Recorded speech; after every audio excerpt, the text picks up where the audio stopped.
Good to be here and see you all. Hopefully we'll not see the storm until later. If that happens, I'm hoping it doesn't, but it looked a little ominous when I came in. I wasn't expecting rain today, but looks like there's a good chance. Me either, my window's down. Right. Yeah, we'll just keep an eye on it. I'll go ahead and call our meeting to order. As council, you have your packets. If there are any adjustments to this afternoon's agenda, we'll accept those at this time. Mr. Mayor, if you could have a slot for me, just a couple short, very short things from the conference I attended last week. Okay. I will put that under mayor and council items.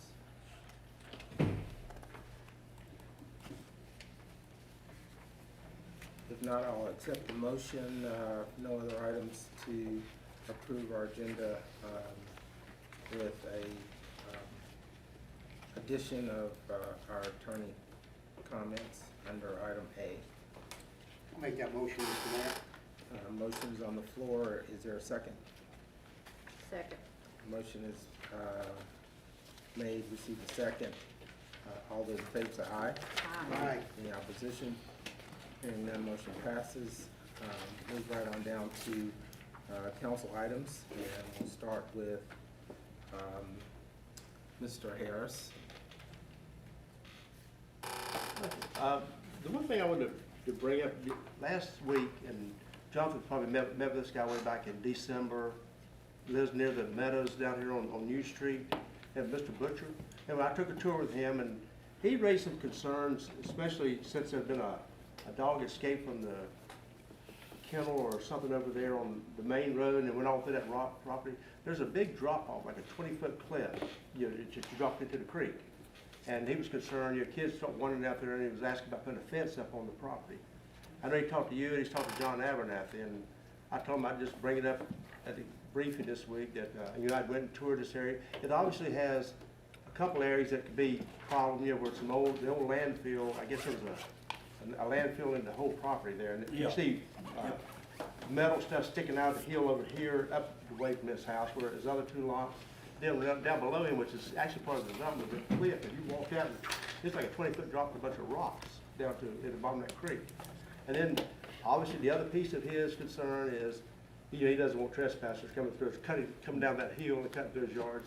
So he has some personal needs too. But and I told him, I said, I don't know that we could actually force them to do that, but I know that you guys had talked to them, and maybe if they could do it or something. But and I took a couple pictures and showed. So I just want to bring that up. I think Andrew actually had heard from them about a week ago.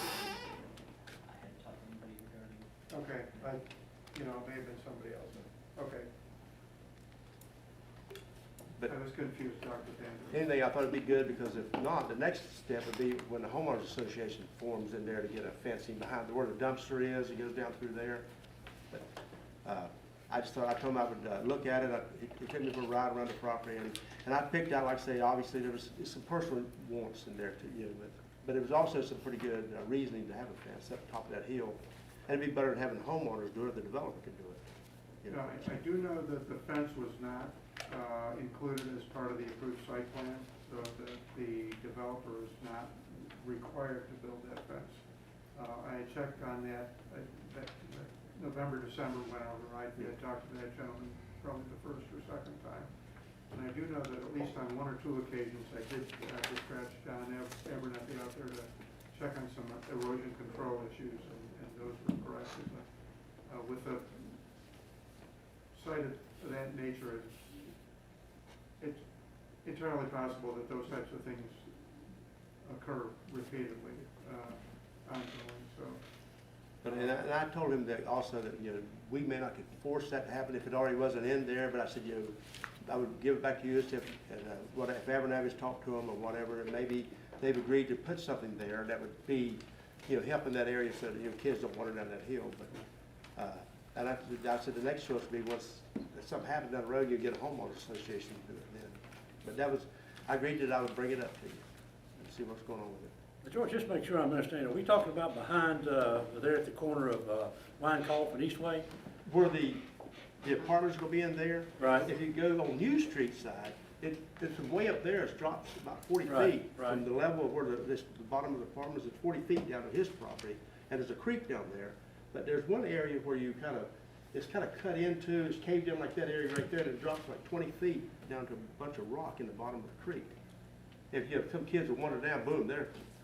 Oh, down back, I guess it was the 70s, yeah, there used to be a little truck path down there where people would go down and dump stuff down in there. I It was rode around it all the way around to Yeah, where yeah. Bartlett, Yeah, Bubba Bartlett well, was it right didn't, there. it didn't get out far, but you could tell it was a drop off there, And some that's things what were it thrown is off a there and so forth. pretty big drop, and, Yeah, but, all right. I agreed to go look. I told him he had to give me a couple days to get healed up enough I could get out the door. And he put me, he said, I'll ride you around, so he rode me around everywhere. But, yeah, so, and, the other thing what was in the paper Friday, there was this, for the Iredell County Board of Commissioners coming up August 17th, about a release of zoning subdivision jurisdiction of 1 acre to the town of Troutman for the proposed use of the property as a restaurant. What is that? It was in paper Friday. It was what now? It says that Howard Bryan has requested release of the zoning and subdivision jurisdiction of 1 acre to the town of Troutman. The proposed use of the property as a restaurant, Yes. as before the Board of Commissioners on August 17th. And I just was curious, because somebody's asked me and I had no clue. That's some property that they own in, basically 21 South area. And why he went to them to release it instead of coming to us to ask us to zone it in, I can't answer. So 21 South be like down on exit 42. That's where I kind of took this must be, but I wasn't sure. But I said, there's only way to know, I asked. Yes. Yes, but Where is this 1 acre? Where is this 1 acre? basically around exit 42 in that area.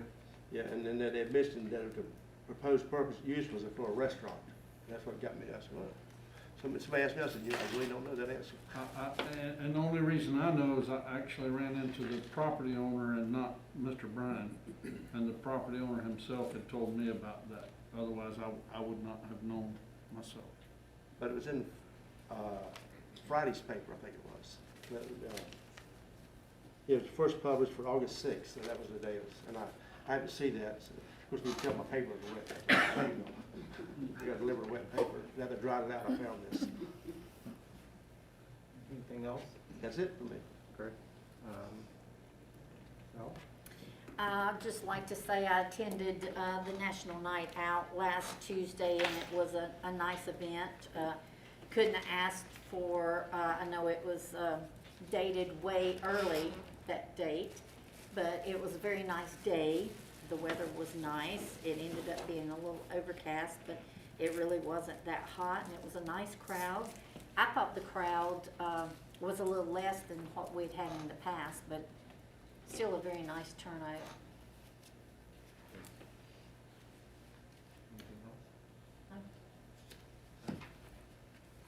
Ms. Williams, thank you for doing that.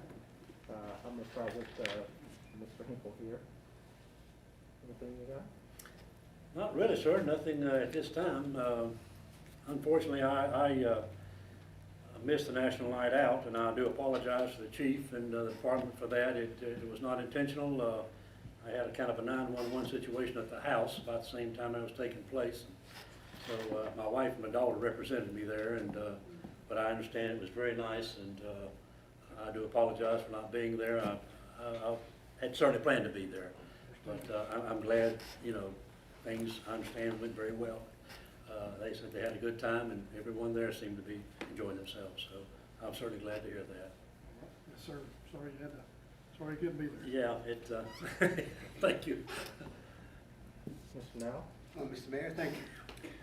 First of all, I also attended National Night Out, and I'd like to thank Chief Payne for coordinating and putting on a great demonstration and show for our residents and our county residents. And thank all the participants that were involved to put on that nice activity. It was great for the community. On some other things, I just want to get it kind of off my chest, put some eyesores in the community. And I think this falls under our code enforcement, which, again, only my opinion, needs to step up their game a little bit. The end of Barrium Lane in 21, there's an auto body business there. We spoke with our manager, and the manager has spoke with our code enforcement agent. And there's some steel structures up there that's still up. They're blocking at night and on the weekends with pickup trucks, access into and access out of. So an emergency vehicle couldn't get in there if it was on fire or whatnot. So I don't know why they're being allowed to get away with this without fines or warnings or whatnot, but it's going on months now. Also, I know this is probably not a code enforcement area, but possibly utilizing some of our public, not public works, but the police department, and maybe someone just going down there and knocking on the door. There's a truck in a parking lot up by Cat's Patch. It's been there for at least 2 months. It could be 3. There's grass growing under it, okay, and it's jacked up on a jack with jack stands. I know that's private property, but could we send the police up there possibly to check the tags? Could somebody knock on some doors or ask the person that owns that property? It just looks bad. It would be like your neighbor jacking up a car for 3 months in his driveway. It just does not. I have sent some guys to check it out previous, probably right when it first appeared. I will do some more follow-up on it. I think they done minimal follow-up on it originally. I think it broke down, and whoever left it there just left it there. But I'll make sure it gets addressed. Okay, thank you, Chief. One other one, and this is my last one that's really precedent, the car wash right here on the corner. I don't know if that's a dump, because there certainly seems to be a lot of trash all on the ground, the brick walls, and in and around the area. It's a total eyesore coming into our town from Murdoch Road or Old Mountain Road. It's just something that needs to be addressed. Again, that's personally what I feel. And I was wondering if anybody, because some residents, when I run into them, maybe at the National Night Out, or just see me cutting the lawn, do we have any update on our Dunkin' Donuts that's going to where the bank used to be, and Burger King up there on exit 42? Yes, to address all of your concerns, one, going back to the body shop at the corner of Barrium, that one has been addressed with zoning, also with planning. It's in the process of being addressed. Some of these things take issue and take time. Jonathan with planning has sent letters and has turned it also over to Andrew. Was going to introduce him to you all here shortly. This is Andrew Van Tresca with the planning department. Also Danielle has sent out letters to this guy, and he's in the process of turning in his permits as far as the building structures that are outside. The original property owner that came in from when that thing was really an eyesore and had trees growing through the buildings and all of that, from when it was that and became a mechanic shop, that property owner came in, worked with the town real well, had everything going with the building plans. He sold it to the current owners. The current owner did not contact the town other than to Jonathan to say, hey, this is what I'm going to do and this is what I am doing. He did certain permits with the county to make sure that type business was okay, changing to paint booths and some type things of that nature. He added the building structures in the parking lot without any permits and without any concerns. That has been addressed. He's been given letters by code enforcement, also planning, telling him that they're not approved. However, he has submitted paperwork asking for those. Andrew has also expressed that they're not within the property line variances that are allowed. They have worked with him diligently. His business neighbors has also expressed issues with him allowing deliveries to park in the road, blocking access from others, and what type of hazard and liabilities that could cause, just from their mindset, as they have also had numerous complaints. As we have applied the pressure explaining to him what the laws are, his rebuttal has been he would like to get involved in politics because he thinks we're picking on him. And it's one of those things, if that's what it takes for you to get involved to follow the rules and the laws, then so be it. But he is a city resident, and we are applying the appropriate rules to him to say, hey, here they are. John has sent him, you've got X amount of days, not Jonathan, John Gaines, our code enforcement. You've got X amount of days, and the fines are now outside the 30 days to where they will start being levied soon. So that one is that issue. The car wash is one of those things. He has had it marked off and no trespassing signs put up several times. They themselves have been stolen and or vandalized themselves. He pays someone to take care of the facility, to mow it, and to also pick up the debris on a regular basis. So he is doing what he can. However, the trespassers continue to come. He has also filed complaints toward town personnel in previous years that town personnel has also been guilty of being there and depositing the debris in the tank, in the trash cans, because it's not open for business. And that was addressed once I first got here about that. We've had police vehicles to sit there also as a deterrent shortly thereafter, and we ourselves have also helped pick up the debris there. So that's one of those things, other than permanent signage saying that it's closed for business, and it's it obviously is closed for business. The property owner has tried to take some amends to let people know that it's not an open for business type thing. What else did you have? Did I skip? I think the chief touched on the black pickup truck in the catch Dunkin' patch. Donuts. Oh, the Dunkin' Donuts. The property owner has also asked us about the Dunkin' Donuts. We have permits that have come in. The designs for the signage was not very good, and I think the exact wording that I got from Tom in the planning department was it was amateurish at best to have been sent in, and it was sent back with that kind of remarks. The property owner was told that they were waiting on the town, and I explained this is the remarks that we sent back to them on 2 different occasions. So we're actually waiting on them to respond to us. It's one of those situations, the franchisee is anxious to get in there, the property owner is anxious for somebody to start paying rent. So somewhere between the developer and the people who are supposed to be doing their job, it's not getting done. So it's not a town issue, it's not the franchisee issue, but yes, that's supposed to be coming. We just don't know on whose side the ball got dropped, if it's the architect, if it's the engineer, or the consultant that's in between the two.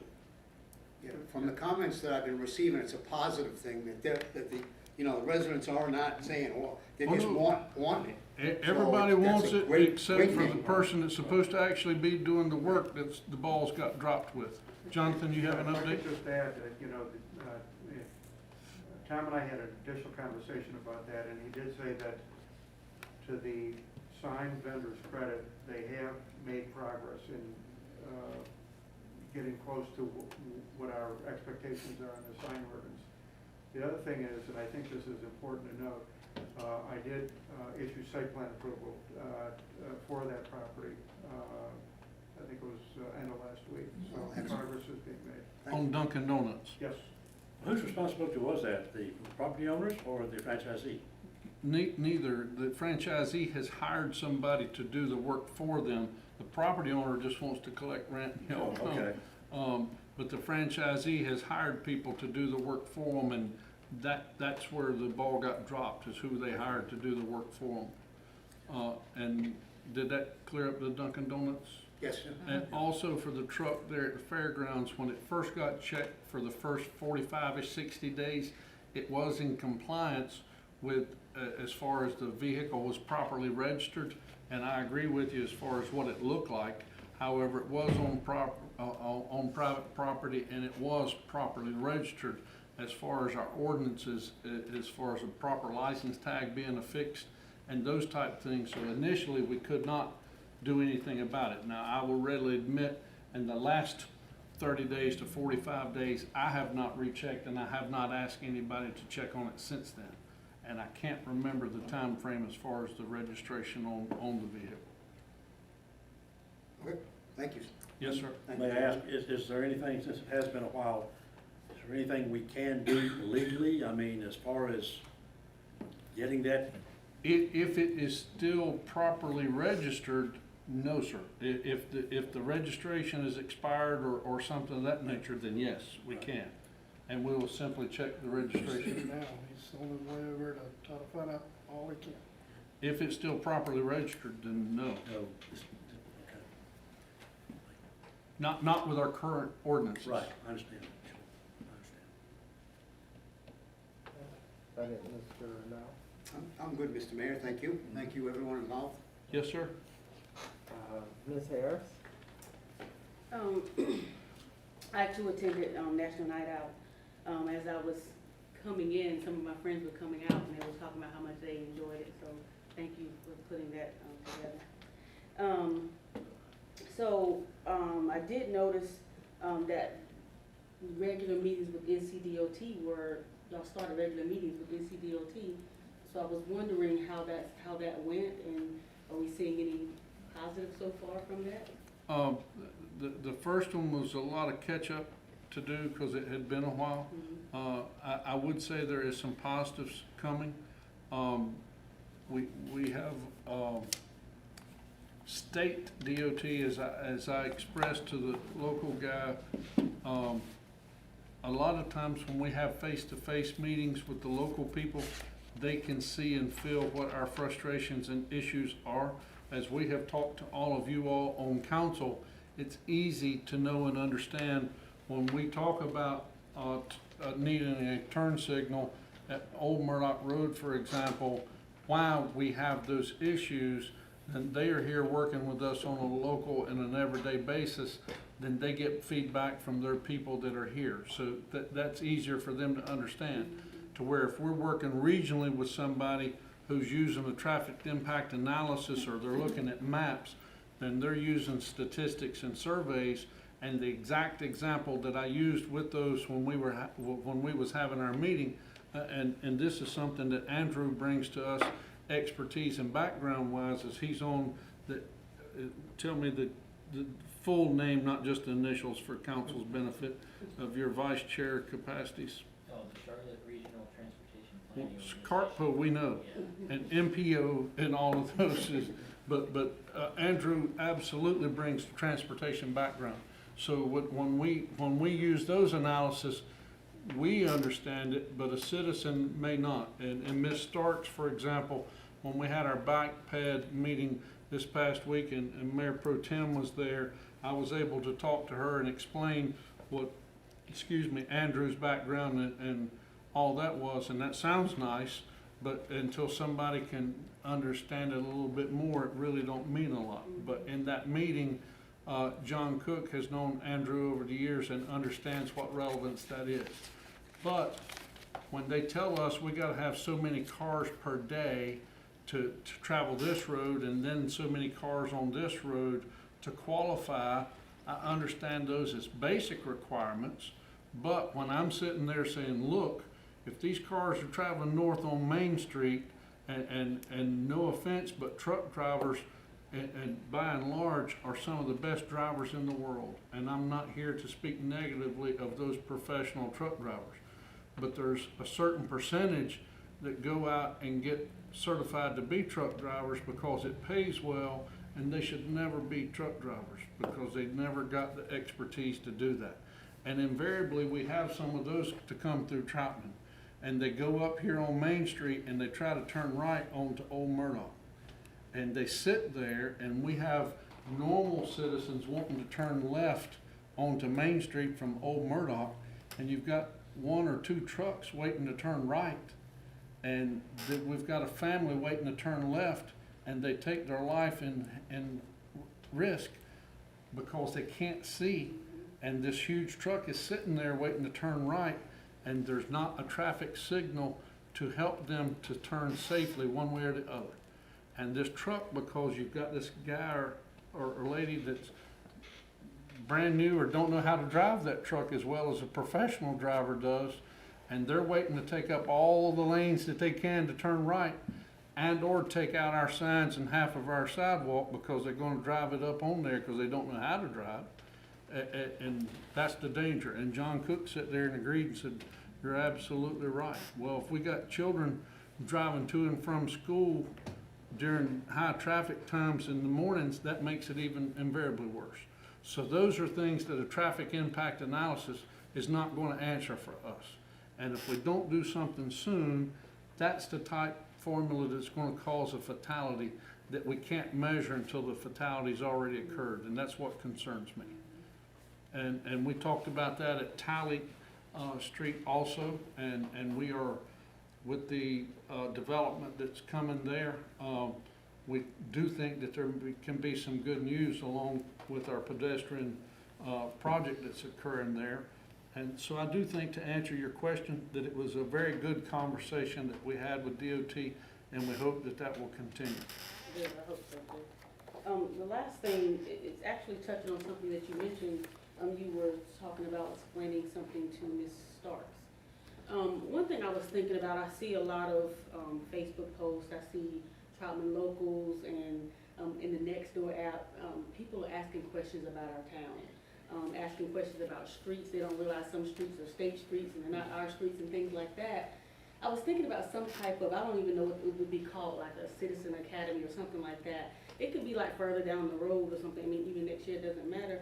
But I was just thinking about how we can educate our citizens.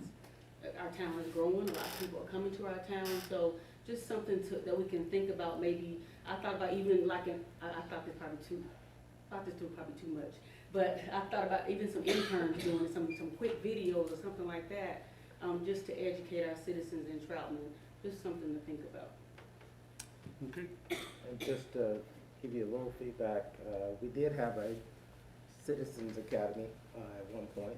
Is that what it is? Is that the type of? Yeah, Okay. so it was, I can't remember how long, maybe, 5 or 6 weeks, wasn't it? so it was several weeks. Yep, So, Yeah. and we talked about the history of the town and got into some of the details around projects and plans and that sort of thing. And I can't recall, but you know, I think the first one was, well received, well attended, went well. I think we started to struggle with getting the number of bodies Right. in the seats Right, after right. that. But again, I still think it's a great idea. And we even talked about partnering with, I think Ardagh County has a Ardagh County Citizens type board, just trying to do some kind of partnership there. But yeah, again, I think it's a good idea. Probably would be well received by, particularly some of the new residents. Right. But we may have to think about shaving that down from the initial. Well, even if concept we, that we had. did videos, and people didn't have to come in person, if we recorded it and posted it on our page, people can look at it at their leisure too. Yeah. I might, and you bring up a good point, because as you all know, I used to do social media, and it freaked me out so much, I got so mad that I quit. So Rose tells me a bunch of things. She tells me some of these things. And I'll say, would you? And she says, no, I'm not gonna put that under my name. You take it. And I won't touch the stuff. So anyway, and I've been thinking, I'm glad you brought that up, because I was thinking when going through all this over the many months and so forth, maybe we could have a community forum on our Facebook, town Facebook. And we could just at random take several of these questions and every so often, streets and towns, explain that, and some of these other questions that they have, and explain it. And these people who are obviously savvy, technologically savvy, and so IT savvy, can see this and read it if they just will. and answer these questions. You know, the big one, or one of the big ones, is that road situation. Right. That amazes me that we've been going through that for 30 years, and people still don't understand. Right. They still don't understand. They still understand about the traffic signals. And of course you hear about, another that Rose brought to me the other night was someone was fussing because we don't have another grocery store. Right. That, Yes. you know, that all these grocery stores have asked and Troutman runs them off. I thought, when did that happen? You know, and so forth. You know, questions like that we need to address, and you know, we understand, and this is our response to it. Because if you, sometimes, you know, it's best maybe to leave certain things, but other times it's good to step up and answer those questions directly.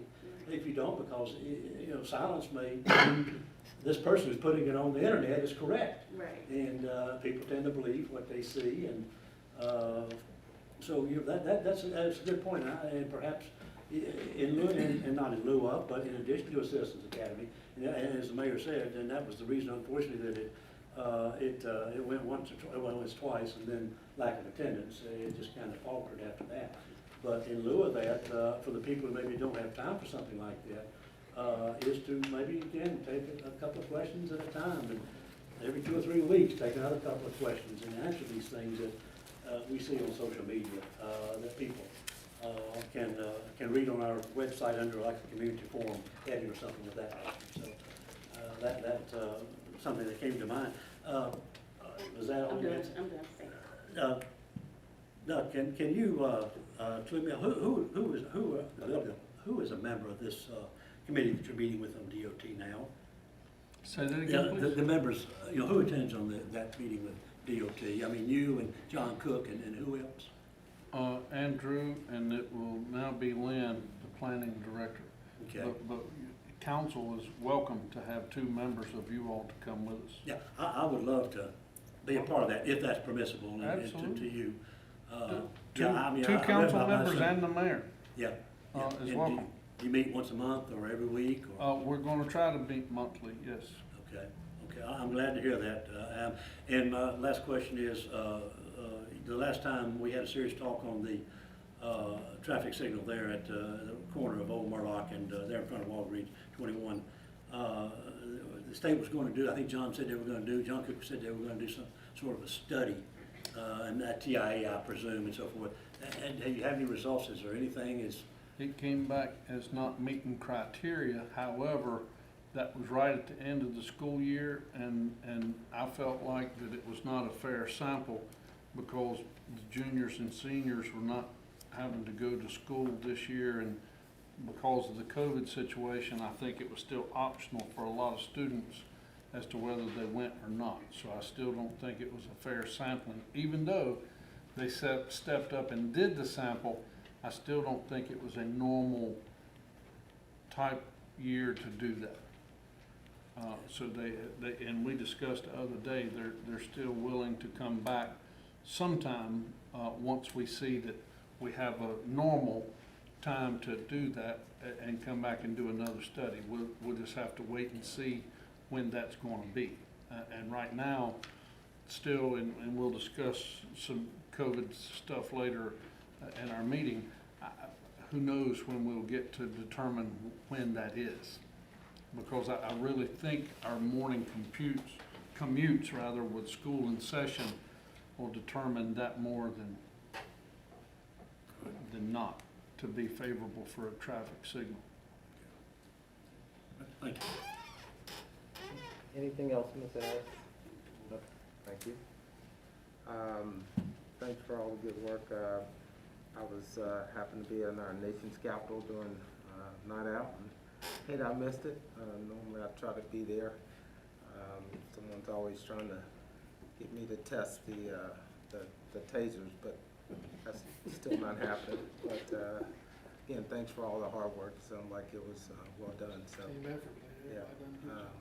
So thank you for doing that. I understand our fair is scheduled for September 3rd through the 11th. Do we feel like we're in a good place there? Still some work to do? As far as I know, we'll be sharing the responsibility of security with the sheriff's office as normal. As far as I know, foresee any problems other than the normal traffic. Good deal. All right, anything else from the council? Okay. I'll ask our attorney if you want to comment. Yeah, I'll be very brief. I attended the municipal attorneys conference end of last week. At each of the places, I have put this. It's the legislative staff did as they usually do, a survey of bills in the legislature, and I just want to bring a few to you. This is for your light reading some other time. Just a few I want to bring to your attention, though, that they found to be very important. At the bottom of page 1 and some items on page 2, there are a number of things there that is a concern to the league because there are a lot of unfunded mandates that will cost the towns a good bit of money. So just look at that. And I also want to mention to you, most of these things come out of the House of Representatives. And they said that the House is very restrictive on towns, and wants to be very restrictive on towns, and put more financial burden on towns. So a lot of, as they describe it, a lot of these issues are arising from the House. They say to be most effective, the person you need to talk to is your state senator to stop some of these things if you don't like them. The other things I would just point out to you very briefly, on page 3 at the bottom, as you see there's a bill that basically would take away a lot of your regulatory authorities having to do with trees in town. Then at the bottom of page 4, HB 829, short-term rentals.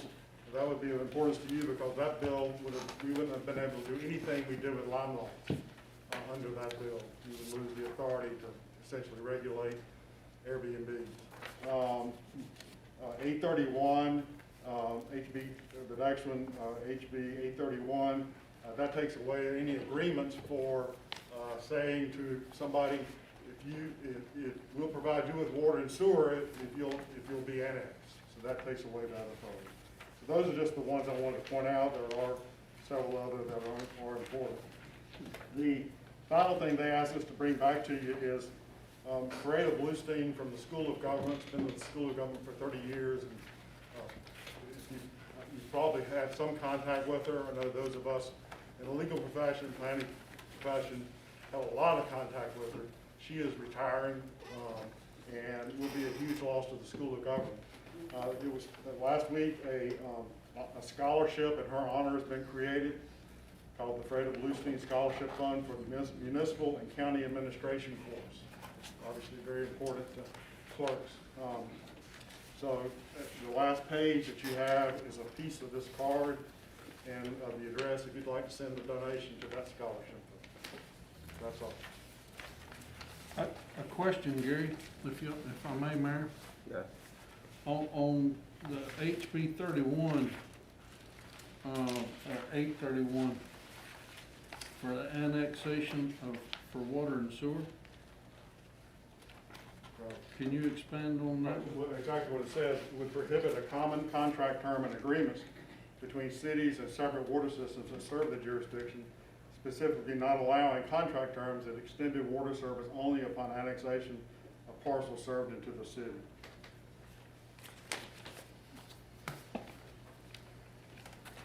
So Gary, just so that I'm clear on that, this is prohibiting, says agreements between cities with separate systems. So if somebody, we couldn't require somebody to be annexed into our town if, in fact, we were going to serve them water. That's correct. So if the way it was explained at the conference is, if a developer puts in a subdivision and puts in water and sewer and has not annexed into the town and then wants the town to, at some point during all that process, they seek an agreement with the town to provide water and sewer. Can't have a contract that says, okay, we'll do that if you if you are annexed into the town. Can the town refuse to They would have annex? a system they won't brought into the town. And can the town then refuse to provide service?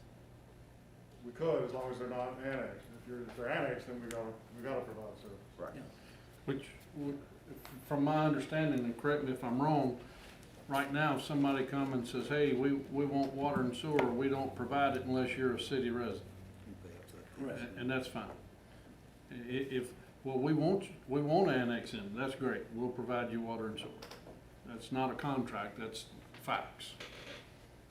So that would not be effective with this 831. Yeah, and once they became annexed, then you could provide them with water and sewer. Right. But I mean, as a, I'm gonna use it as a bargaining chip, I mean, we can tell people, yeah, we'll give you the utility service, but, you know, we only provide that to people who are within the town limits. Yes, So we can, with that is still valid then, I was, make sure I understand. There are a lot of development agreements out there, we haven't gotten into many of them, in Troutman, where a developer says, I'm going to, you have a contract term that says, I'm gonna develop this piece of property, I want you to provide me with, we're gonna put in the infrastructure, I want you to provide me with water and sewer, and the town says, we want you to be annexed, and it's in the contract. So this would prohibit that kind of thing. Now, again, it's not law yet, it hasn't been passed. But yeah, right. And hopefully it won't be passed. But we don't do contracts at this point. We have an annexation process and Right. they're into it. So we're fine even if this passes the way we do business. Okay. So, Gary, so you're recommending also that we should, when I say we, you know, our board and our mayor, contact our local legislative representatives to see which is helpful for us and harmful for us. I mean, that's y'all's own determination, I just bring the information. Right, no, to I you. appreciate that. And y'all may And the have ones different where views you're, about these, so. the ones where you've got some writing and some questions, those are the ones that could be either helpful or hurtful. Well, those are the ones I For thought our town. would be of particular interest to Troutman. Obviously, the ones about all the retirement funds and the increased cost to the town, that would be, Right. and there's other things in here that I think each of you may find extremely an important topic to you or to the town. And I was gonna also talk about George's question, under 160D, now, the county can't really just give the town jurisdiction, the town has to agree on that, so that would have to come before the town at some point. That's why I was surprised when he mentioned that we obviously didn't know anything about it. I mean, how can the county, you know, we're not even aware of the situation and accept it. So how can they release without us being involved to accept? So that was my question, as George was telling you that You'll have to be at situation. some point. Excuse me? You'll have to be at some point, yeah. I think so, yes. Gary, when would this be voted on in the legislature? Who knows? They said that some of these House bills are already in the Senate, and the Senate's just sitting on them and not acting on them. So that's why they're saying it's important if you talk to somebody, be a state senator. Some of these have passed, and that's typically noted, especially if it's, I don't know if we say SL or not, but they indicate in here some of them that have passed. And then some of them are still pending in the House. Okay, thank you. Thank you, Mr. Thomas. Appreciate that big update. Next item is staff comments and business, and we'll start with our monthly revenue update. Mr. Shealy? He just left. I mean, before I could even look up, like Maybe disappeared. it's not good news, that's why he left. I seen him running out with a suitcase. That's pretty good. Hopefully it was good enough. Well, he left his glasses, so. Yeah, chief. Well, we'll move on down to, Let's back up to, Yeah, number one, discussion regarding face mask in town hall. great, all right, Mr. White. as you all well know, it's been in the press, federal government, state government, local school boards, county commissions have all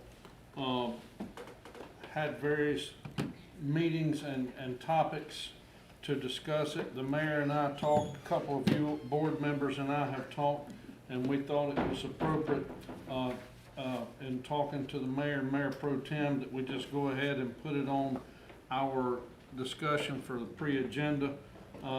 that we have open discussion, and that way everybody be able to discuss it here and have an opinion. Gary saw that we was gonna have it on the pre-agenda, agenda briefing rather, and he also sent an email out to give you all some more insight so that we could discuss it. And even though we called it regarding face mask discussion, it's COVID protocol in general. So it's absolutely there for discussion, and I don't mind leading it, or the mayor can, up to you all to go. As you all seen when you came into town hall today, currently what we have as a suggestion here is it is suggested that anyone coming to town hall to please consider wearing a face mask.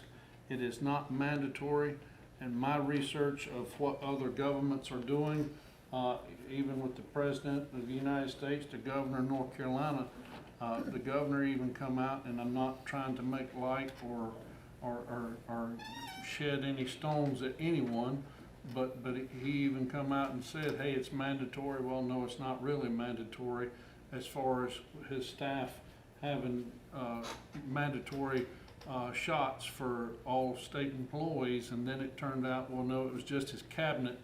And then, well, it's not really mandatory. You have the option of just being tested weekly. Currently, the school system of Iredell County's policy is that if they're on school buses, that they have to wear masks, but once they get to the school facilities, then it's optional. And of course, everyone is encouraged to be thoughtful of others and respectful of others. It's kind of, as most of us are in that generation, our grandparents especially, if not our parents, would slap us and say, keep your hands to yourself.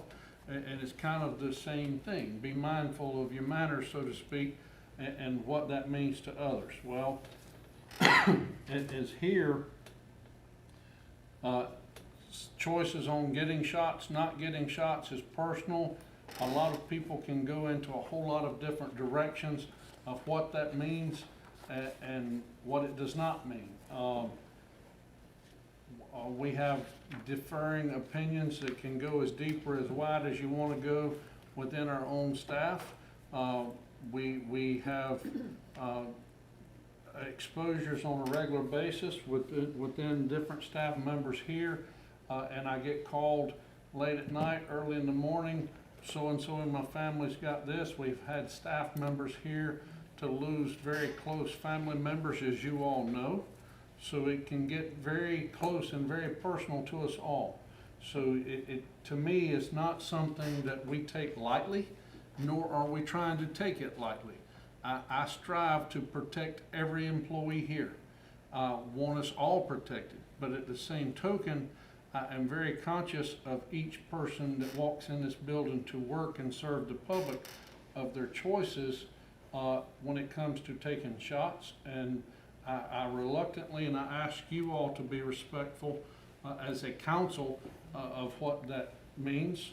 I can tell you the county recently passed a policy, and I won't get into their policy unless you all demand that I do, of what it affects to their own employees and their travel.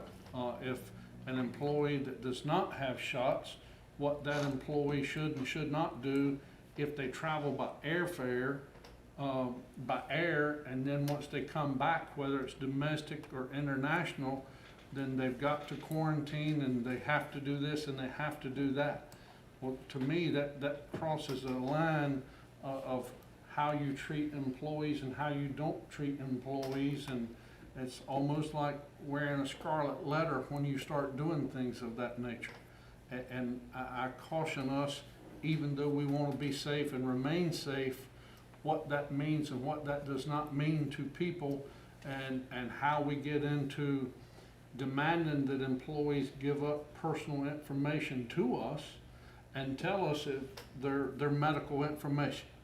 And that scares me and it concerns me as a government, once we start telling employees that they have to divulge that information to us so that we then know how to tell them how they have to behave and treat us, and let us know on their travel how they have to quarantine or not quarantine when they come back from a vacation or an emergency travel in that situation. Because then you start dissecting employees as those who have and those who have not. That gets into a fine line. Then if you have employees who do not have vacation time that have been earned, and they take a domestic flight of 5 days, for example, and then they come back and you're going to quarantine them for 5 or 7 additional days, then you're penalizing employees without pay because they did not have a shot. Well, that obviously labels them to a personal choice, and if we're doing it in the sake of protection, okay. I'm concerned about the liability of that policy. As Gary sent out a policy saying you all can mandate of telling employees they have to have shots, that's one thing, but telling them whether if they don't have shots, if you choose not to mandate that, but yet we're going to mandatory quarantine them if they don't have shots, I'm concerned and would need legal advice as to a policy like that if we didn't have a mandatory shot policy in place. I think that gets into a whole lot of liability too. When you look back at our history throughout the world and what smallpox did to the world, I realized that was a different time and era, but our world did not respond to what that vaccine could do and would do to everybody and what the fallout was to that. So that's, without me being long-winded and consuming you all's time and telling you what we have to do and not do, that's kind of my thought process in talking to employees, looking at other towns and other policies. At this point, my personal recommendation is that yes, we continue to recommend people to wear face masks just for the protection of others. We recommend to people to consider seriously taking a shot. But as far as us mandating a rule for our employees, I think we stop short of doing that at this point, is my personal opinion as your manager. Thank you, Mr. Watt. Yes, sir. I want to make sure that at least I restate one of your comments. I want to make sure that our staff is protected and safe. And I personally fully understand the nuances around folks trying to make that choice. And for me, it's hopefully we can have a policy that allows some of that flexibility, but I think it's incumbent upon us to at least communicate, particularly to the public who's coming in and out of this building, interacting with our staff, and when our staff is out, that we at least have some visibility to, and in writing what our expectations are. So to me, that's, you know, in and of itself, again, within the parameters that you outlined, just, you know, my personal opinion. And I know in my professional world, it's, again, very different than government. And I've seen lots of changes. Some companies who said, no, we're not going to mandate it. I've seen school districts say we're not going to mandate it, and all of a sudden they're back, you know, to mandating, you know, masks. And so, absolutely don't really have an opinion yet on this whole vaccine piece. You know, I work in a lot of different states, and I see at least one state starting to mandate, you know, a COVID passport type system. I'm hoping that you know, our country doesn't necessarily go to that level, but I can see that too being something that it's going to at some point hit home. So again, for me, it is that, again, as a council and as a staff, we can decide on what a policy looks like, so that again, we're at least communicating, you know, we want to make sure our, you know, employees remain safe, If people want to wear a mask, they can. If they don't, then, you know, what are we going to communicate to them as well, just so that they have a sense that at least we thought about it, and we're giving them some direction, one way or the other. Other thoughts, comments on both from I think Mr. Watt posed two things. One is the mask wearing, and the other piece is on the, you know, overall COVID protocol when it comes to vaccines. Well, I'm sorry, go ahead. Well, our town manager brought up to be respectful of other people that are either vaccinated or not vaccinated. But my comment would be, are the people that aren't vaccinated being respectful to the people that have been? Again, like the mayor just said, my own personal opinion is no. The non-vaccinated not being respectful or want to work with the people that have been. Because the people that have went and got vaccinated were told that you're going to go back to a normal type life by getting vaccinated. Not wearing masks, being able to go to the restaurants, being able to not have to social distance. So this is the reward for people that did what they were told to do. I don't get where that's the reward. We're knocking on the majority, okay, of having more than 50% in the state of North Carolina vaccinated. Again, we're here politically wise, okay? If there's an election, 50% beats 49, or 51% beats 49, okay? So the majority in this state and this country are coming around to them, and they're the majority. We can't go back and say, I'm sorry, your candidate didn't win, but we'll have another election. I mean, I think we gotta reward people for doing the right thing, not the wrong thing. And the American military has already made a decision. And again, I'm not saying that we gotta make a decision that we should have to have vaccination for our employees, but the American military has made a decision already to vaccinate all their soldiers and sailors and Coast Guard. So I think that sends a strong statement. Other council? Well, that's, you know, I guess, I won't say downside, I guess that's the downside of a democratic society, is that we do give people the choice.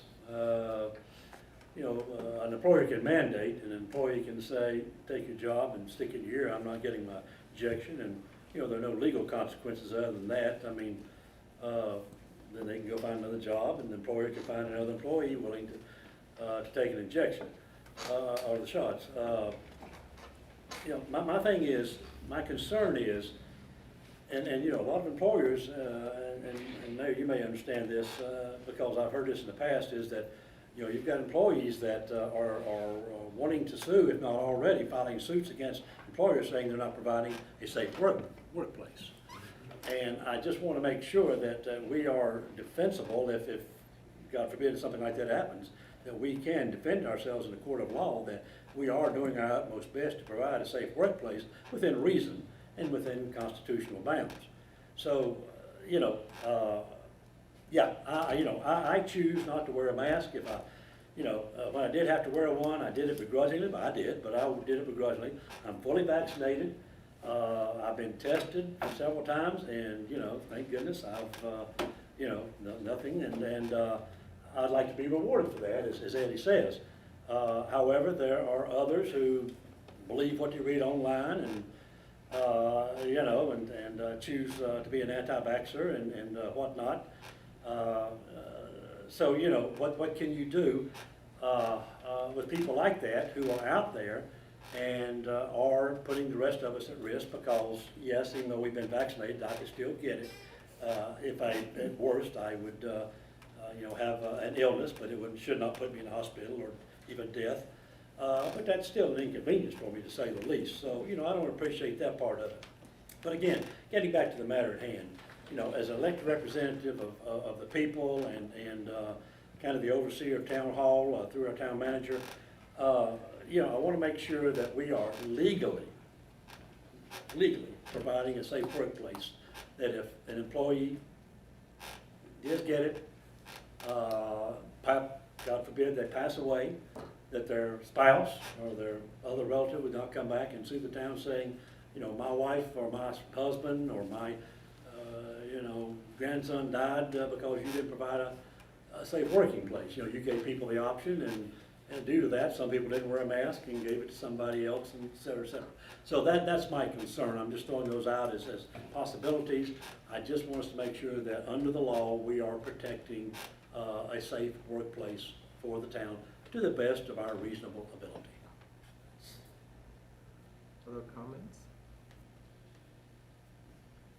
Well, I kind of see the idea that we're gonna end up going back to the face mask at some point, and like I said, protect our employees, and maybe we ought to have customers coming in have to wear a mask, at least at that point, you know, because now you're really doing the unknown, and here, hopefully, the people that work here are protecting themselves, and we may have to go to testing the ones that are not vaccinated at a certain, to meet, like he said, that we have a safe place, but the ones coming into the building to go to that counter and stuff, we really don't have a lot of control of who those people are. I don't have a problem with saying those people ought to be masked coming into that building. Not necessarily that our people in our offices back there have to be, but these customers that come into the counter up there, because that protects the people in that office there. We lose those two people, well, now we're down, almost down to one, you know, we could be really handcuffed if we didn't have those people working. And so, for the protection of our employees, that would be what I would look at, is not so much going strong on our own people unless we see a reason down the road to follow some of these things the states are doing. Either you're vaccinated or you're going to be tested ever so often, and I don't think we're there yet, but I think maybe the mask at that counter out there might be. So just to point of a question, if you will. If there's a barrier, glass, plexiglass, whatever, would you still require that customers? To make it, you know, and because a lot of people have done that too. Right. Yeah, that'd be good with me too, to do that, if we didn't go to the mask, is just give that office, because that's the ones that are exposed to the outside. I guess the other would be the police, and theirs is a little bit different, so it's really hard, how do you know, because their situations are a lot different, so I'm not sure what to take with that one, but, because I've never been to the police side of it, but I would say that office, if we protected them, I would feel pretty comfortable that we're meeting that requirement of providing our people with safety. And if we didn't go with masks, then maybe let's look at the plexiglass. I think, didn't we have some there once? It's still there. It's still there? May I say this, the only thing, and I was thinking that too, was to require the outside to wear a mask, even though we're giving, you know, we possibly allow the option to our staff. However, if I were the public and I came in and says, I've got to wear a mask, and maybe I don't want to wear a mask, but I grudgingly put it on. I come inside, and the person that waits on me behind the counter does not have a mask. I'm gonna say, what's this about? You know.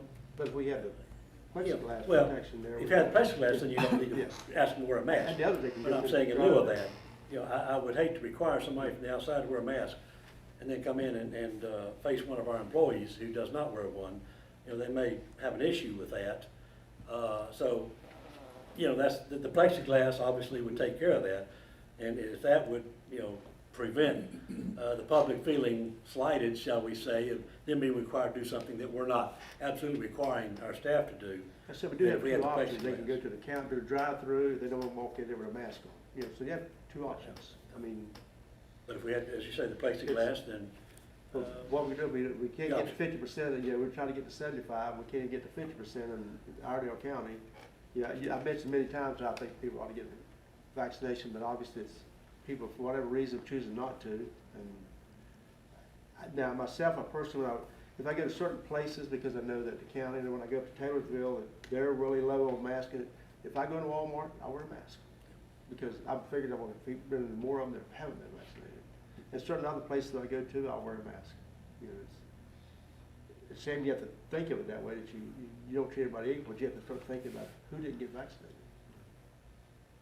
well, it amazes me that, and again, this maybe not directly affects the conversation here, but it just still amazes me that, I I'm seeing people on news, healthcare workers, who should know better, who are in there working with these people and seeing some of them very ill, some pass away, that are still saying, I'm not gonna take that, and repeat, I'll quit my job. You know, my son is a respiratory therapist. You know, he's told me some real horror stories of how this stuff, you know, handles people.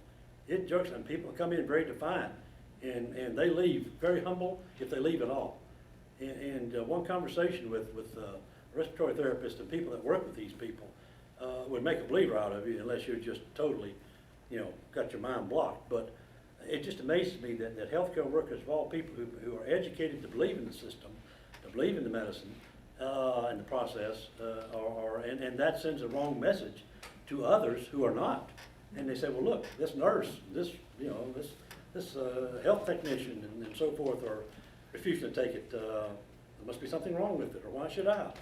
So it sends a very bad message. But getting back to the situation at hand, again, as I say, I just want to make sure our employees are safe, at least under the law, at the very least. If I might speak to the law quickly, the work, obviously you want to have a safe workplace, but in North Carolina, if an employee gets a disease because of work, the exclusive remedy is workers' comp. And workers' comp is denying all COVID claims, saying it is not a work disease. And also, it's my understanding, the Employment Security Commission has also now said there can be no claims for unemployment if you're out because of COVID.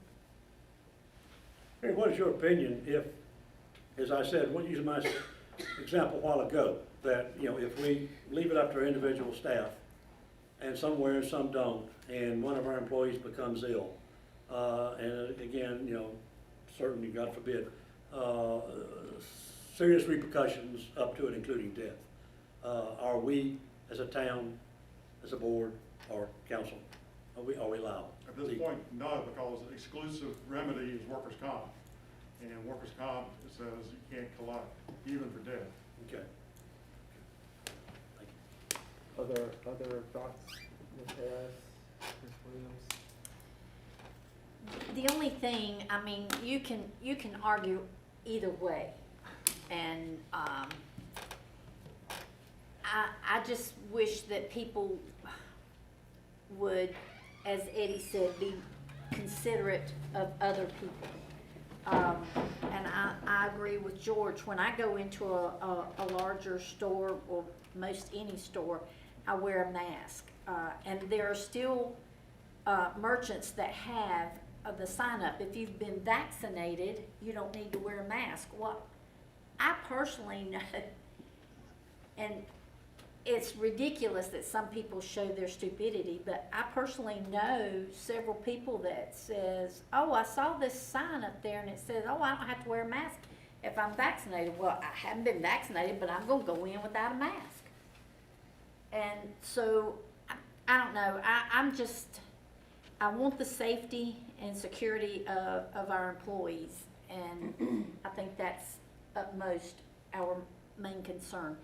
But as far as mandating anything, like I said, I'm torn between, because you can argue it either way.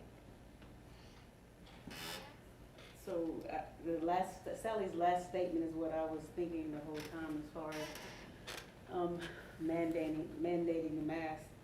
I was at work today, and one of my coworkers came back from vacation, and we're mandated to, I work in Mecklenburg County, we're mandated to wear masks. And one of my coworkers came back from vacation and was coughing all morning long. We're still mandated to wear masks, but she's still coughing. So I don't know how much good that would do. I was just thinking about what Paul was saying about us being super. Gary answered that question as well. But you're right. You can argue it either way. You know, I don't have a strong opinion on it. So from a directional perspective, again, if we follow CDC guidance, it is wearing a mask strongly recommended. And which I assume that's what we've been following anyway, right? And so, does it makes sense for us to continue to follow CDC guidance and recommendation as clearly as that is. I'll leave it at that. Yes, sir. Would that make sense to folks? Most definitely. I'm sorry, what was it, Mayor? I was thinking. That we continue to follow CDC guidance around both wearing a mask as well as vaccine, either requirements or not. And as far as I know, they don't necessarily require it. Correct. Any location or place of business can require it, my understanding, but the masks are strongly recommended. And as long as we continue to follow CDC, at least we'll have some type of reason or rationale for why we would do, what we're doing. And then maybe Mr. Wyatt can draft some language to both from an employee standpoint and from a customer standpoint. I think you mentioned the signage and that sort of thing, again, based on CDC guidance. I'd be happy to. All right.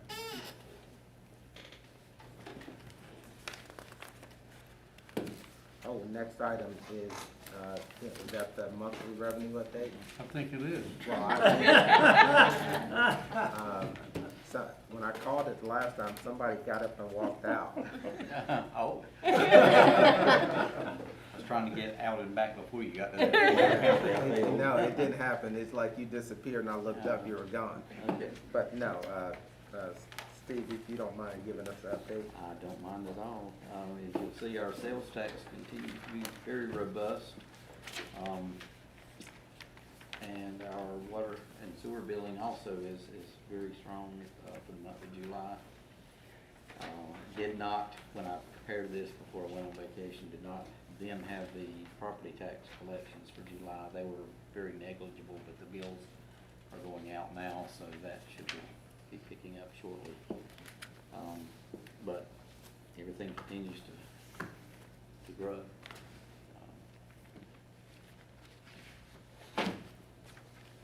That all I have to offer. So it is positive you didn't get up and leave because it was negative or anything like that. That's correct. All right, I appreciate that. Since we're Questions for Steve?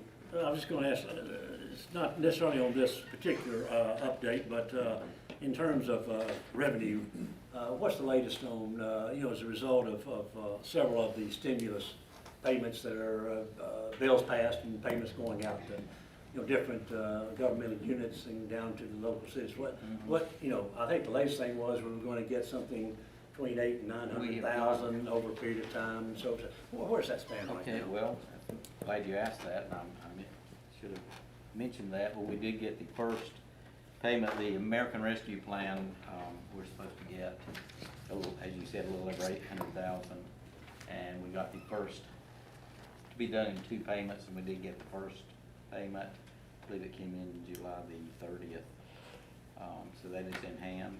What was that amount, can you tell me? $441,000 and some odd dollars. So When do you think we'll get the other one? probably not till you start some sort of project to use those funds. A year from now. Yeah, I think it is a year, but you've got, and I meant to check, no, sorry, I forgot. It's either 2 or 3 years you've got to spend it, so hopefully council will decide what they want to use that money for.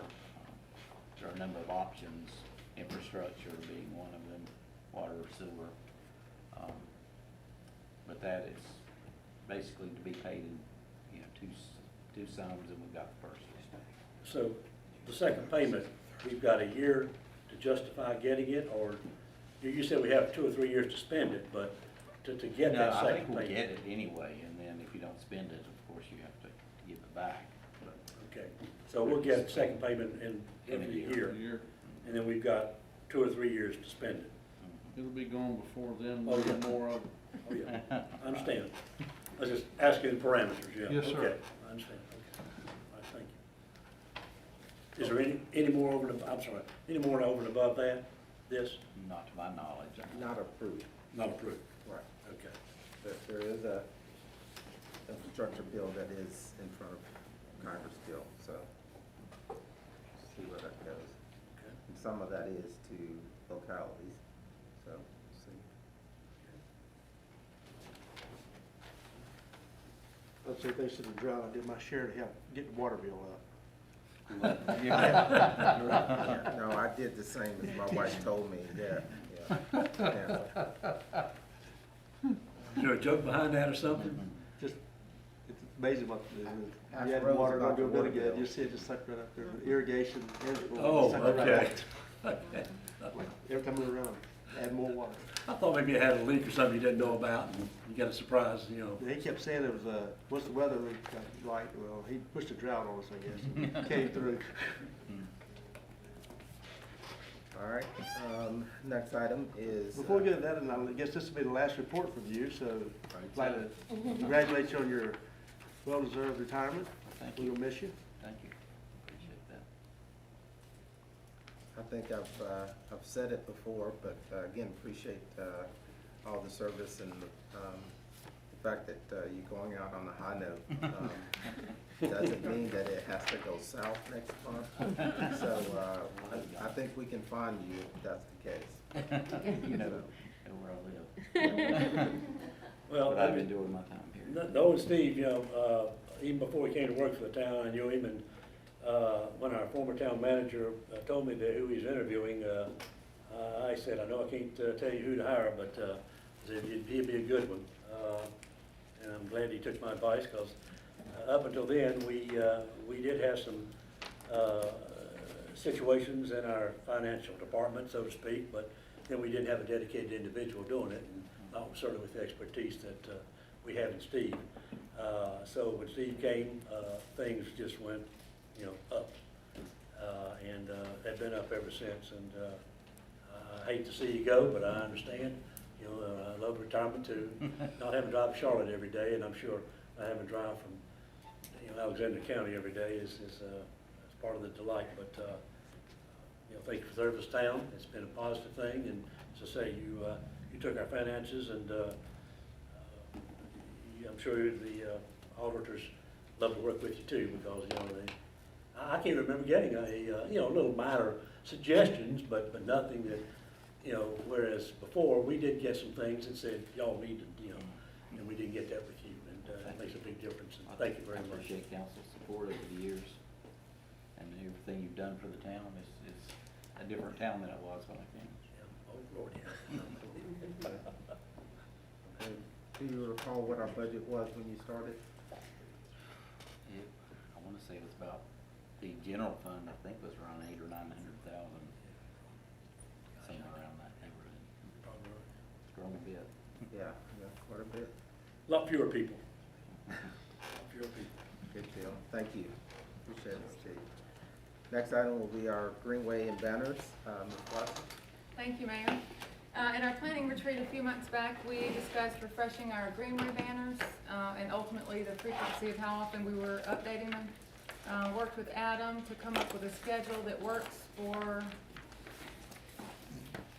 maybe it isn't so labor intensive, that works for them. What we came up with was, correct me if I'm wrong, okay, or do you want to tell it? Go for it. All right, so November through January will be Christmas. After Thanksgiving through January 1st will be the wreaths. After the wreaths will be the paddle banners, June through May, or January through May. May through July 4th will be the U.S. flags, and then after July 4th through Labor Day will be the new flags go up. And then after Labor Day, we go back to the fall. Is that right? After Labor, yeah. So what that means was we were looking for a new fall flag, so, cause that's one that we didn't have, because we were leaving up the patriotic from May until Christmas. Yeah. So, yeah, so we need a new one because it's worn out, and then we needed something, from, Labor Day to November. So that's what you have in your packets. Especially the fall, we kind of Yeah. have the fall into it. We needed that fall flag. So we reached out to our representative at Mosca Design, that's who helped us with all of our Christmas decorations, our banners in years past, and Phil was great, so they put together some options for us, and if we don't like any of these, that's fine, we can throw them away and go back to the drawing board. Also worked with the Parks and Rec Committee. So, this is what they put together for us. There's some font options here, there's some color options, and then on the last page, there is the patriotic flag. We just asked them to put together a hometown looking patriotic, and that's the one that they came up with. This is a two-sided, so the pole will be up the middle of it, and the flag will, so it's a double flag. So that's what this one is. When would you suggest that would be flown for the Independence Parade, or That was, So May- this May goes the- up Memorial Day and Yeah. will stay up through Labor Day. Labor Day? Yep, and this will be a double-sided. The other ones are front and back. I told you the wrong month, so that's on me, so she should've went through the dates, I messed it up. This one is font options. Okay, this one is front and back. You have the leaf on the front, the script on the back. So if I'm northbound, I see the script. If I'm southbound, I just see the leaf. This one is font options, so you're seeing two different script options. Okay, this one, same as the other. If I'm northbound, I'm seeing Town of Troutman. If I'm southbound, I'm just seeing that, but every other pole would be alternated. Okay, so you'd see script on one pole, Black Eyed Susan on the next one. This one is script options, but every pole would have Town of Troutman on it, okay? And then this one is just like the other one. Font, it'd be, this on the front, that on the back. What's the downside to having a town of Troutman on each side? There's not, just preference. But I guess we're just looking at, do we like sunflowers? Do we like Black Eyed Susans? Do we like this funky navy blue, red, and orange fall? Or do we like leaves? Or do we not like any of them? Does anything stand out to us? Do we need to go back to the drawing board?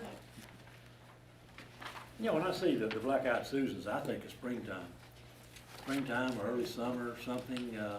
The leaf really caught me the best. Now, obviously, that's just my Like the opinion, leaf? but the first one, the leaf, the red and the amber color on the back. Where you, the front and the back, or is that, what was that again? Would that be front and back on the leaf? Yes, ma'am. Yeah, that- this one, okay. So it would be like this, or we can ask for a double-sided leaf if we like the double-sided look. I like the double side, You do, okay. because I may go uptown, but I may not come back down. You may not come back, that's right. Yeah. You may I just may be come in a passing. different direction, let me be clear about that. Okay, The first time I saw that, that's what really struck me as fall. so When I this saw calls the your name. flowers, the Black Eyed Susans, I'm thinking spring, early summer, et cetera, et cetera. And the other look kind of fallish, but I don't know, when you think of fall, you always think of the falling leaves. Okay, all right. That's, again, my opinion on it. I like that one. I like that. Do we like it, and we like a double-sided? Double. Yes. Double, okay. I checked with the chairman of the board at Rumpel Street there, and she said she liked the leaf first and that one second, so we were kind of in the same area. All right. It's a marine canvas, and so it lasts longer, it's more durable than the vinyl. It also doesn't stretch and fall off, so we're not chasing banners down the Greenway whenever it gets hot, and Much better product. much better product, so, staff approved. On the Black Eyed Susans, just my preference, I like that one, Black Eyed Susan, So, okay, but I like that script on the other one. That script. Well, no. You like the cursive script? Okay, no, because I think it'd be hard to see the cursive Yeah, script. I like the block. Yeah, I like- so the block script on the one you just laid down. And those, yeah, that Black Eyed Susan. I guess that script is the same, so yeah, so you like this one? yeah, with the double take. So your vote is this, and this is George's vote? No, I thought we were talking about different time frames. No, we're just picking one fall flag. And then we're updating our July 4th flag. And what I was taking from Mr. Hinkle was the, Spring. yeah, it was the spring flag. Oh. Y'all want a spring flag too? Sure. Sure, yes. I'll be good with it. Get those guys up and down Hey, they love it. the ladder. Okay.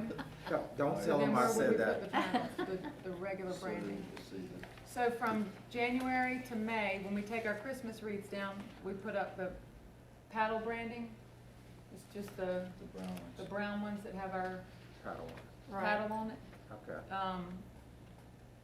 But we Maybe can, there's not another time to fit it in. I was just, Well, we can we- eliminate those or, Can we usually, I mean, the paddle, is that new, the paddle, are they new? No, The reason I'm asking, if they're not new, then we could maybe switch out the, Yeah, they're About not, 2 years. well, they're, About what, 3 2 years years. old, 3 Yeah. years old?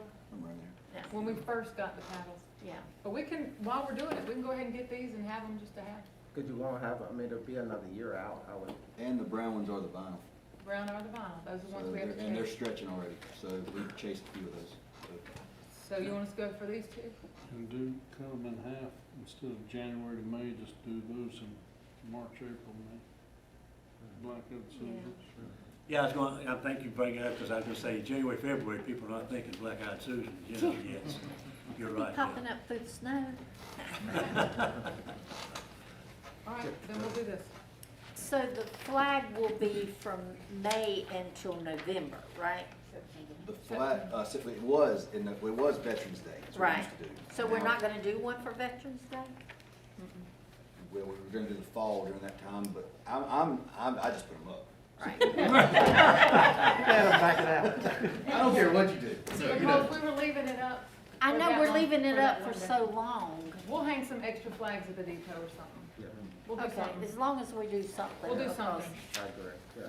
Yeah, Yeah, yeah, we'll do something. or maybe that's where we'll do a regular flag on a flagpole every other light or something. Yeah, we'll do some bunting or something, like we did the 4th of July. Yeah. Yeah, that's less labor. Yeah, thank you for not getting up and walking out like Steve did. when Ribbons on the I was pole, close, bows on I the was pole. close. Something, yeah. Yeah. Okay. Okay, thank y'all, appreciate it. We'll get them ordered. All right. Oh, Next- and we were good with this, right? Yeah. Yeah, okay. Yeah. Thank you. Next item, do not offer hot seat, discuss health and wellness. Ms. Watson? So, a topic of discussion, oh, I thought you talking about? I didn't realize I was talking. We both can. An item, something we've talked about for a number of years is, if y'all remember, maybe when the rec center opened, was an employee, health and wellness program. And, so we had talked about, maybe this center here wasn't necessarily, the location of it wasn't, convenient for, our employees and their families because maybe they didn't live here. And if they couldn't necessarily, take advantage of it on their lunch breaks, leaving and coming back didn't always work. So we were trying to think of, somewhere that was, convenient, maybe if they lived in Mooresville or Statesville, and so we reached out to Planet Fitness, and they offered, a rate of $17. Did I give you that information? You have it? I do not have it with me. Okay, well, it's $17, Per employee. per employee a month, and that, is unlimited for however many employees we wanna add. We can be invoiced monthly, so if we need to add, if we wanna start with 10 employees who would partake in the program, and then next month, other employees wanna add on, we can do 15 employees next month, or if 5 wanna fall off, we can do, we can change it however we need to each month. So we're not committed to a certain number each year. And it also included, the additional, amenities that they have in the facility, the, massage stuff that they have, so, we're able to take, part in those amenities as well, but it was for Statesville and Mooresville, so it was $17 a month. Iredell County Rec Center, I don't remember those rates. $30 a month. So it was cheaper than what we had initially reached out for when we first began the discussion, so. And that's supposed to be a deal at $30 a month. So that was some research that we had done, and I was just interested in looking into that. Also, in talking to Marcus Abernathy, is that his last name? Yes. We have to do mandatory annual screenings for the insurance that we get through the North Carolina League of Municipalities. It does reflect, based off of how healthy our employees is, as to the group rate of insurance that we get. So it does have an impact as to what our overall insurance is. Now, if we all participate and get healthier, next year's insurance rate will not immediately be impacted, but it will impact for the rate the year after, because that's when we get checked. Our rates will be based off of how we are now, and then once they come back, once we agree to what our rates are and we're doing, then they come back in and do the annual screening shortly after we sign up. So unfortunately, it'll be a year behind, but as you all know, it takes us a long time to get the bodies we got, and it takes us a little bit of time to get back right where we need to be on the health train. So it is worthwhile in us talking and asking Emily to do the research and getting us the pricing. It also benefits the fact to me, the luxury of, I would like to say all of our employees live here or within a few minutes of here, but unfortunately they don't. Our employees live outside the perimeters of our town limits, so it does benefit us in the fact that they have two facilities that the employees could live closer to. Also add to that benefit, if we join the county rec facility here, that $30 monthly fee is for one person and one person only.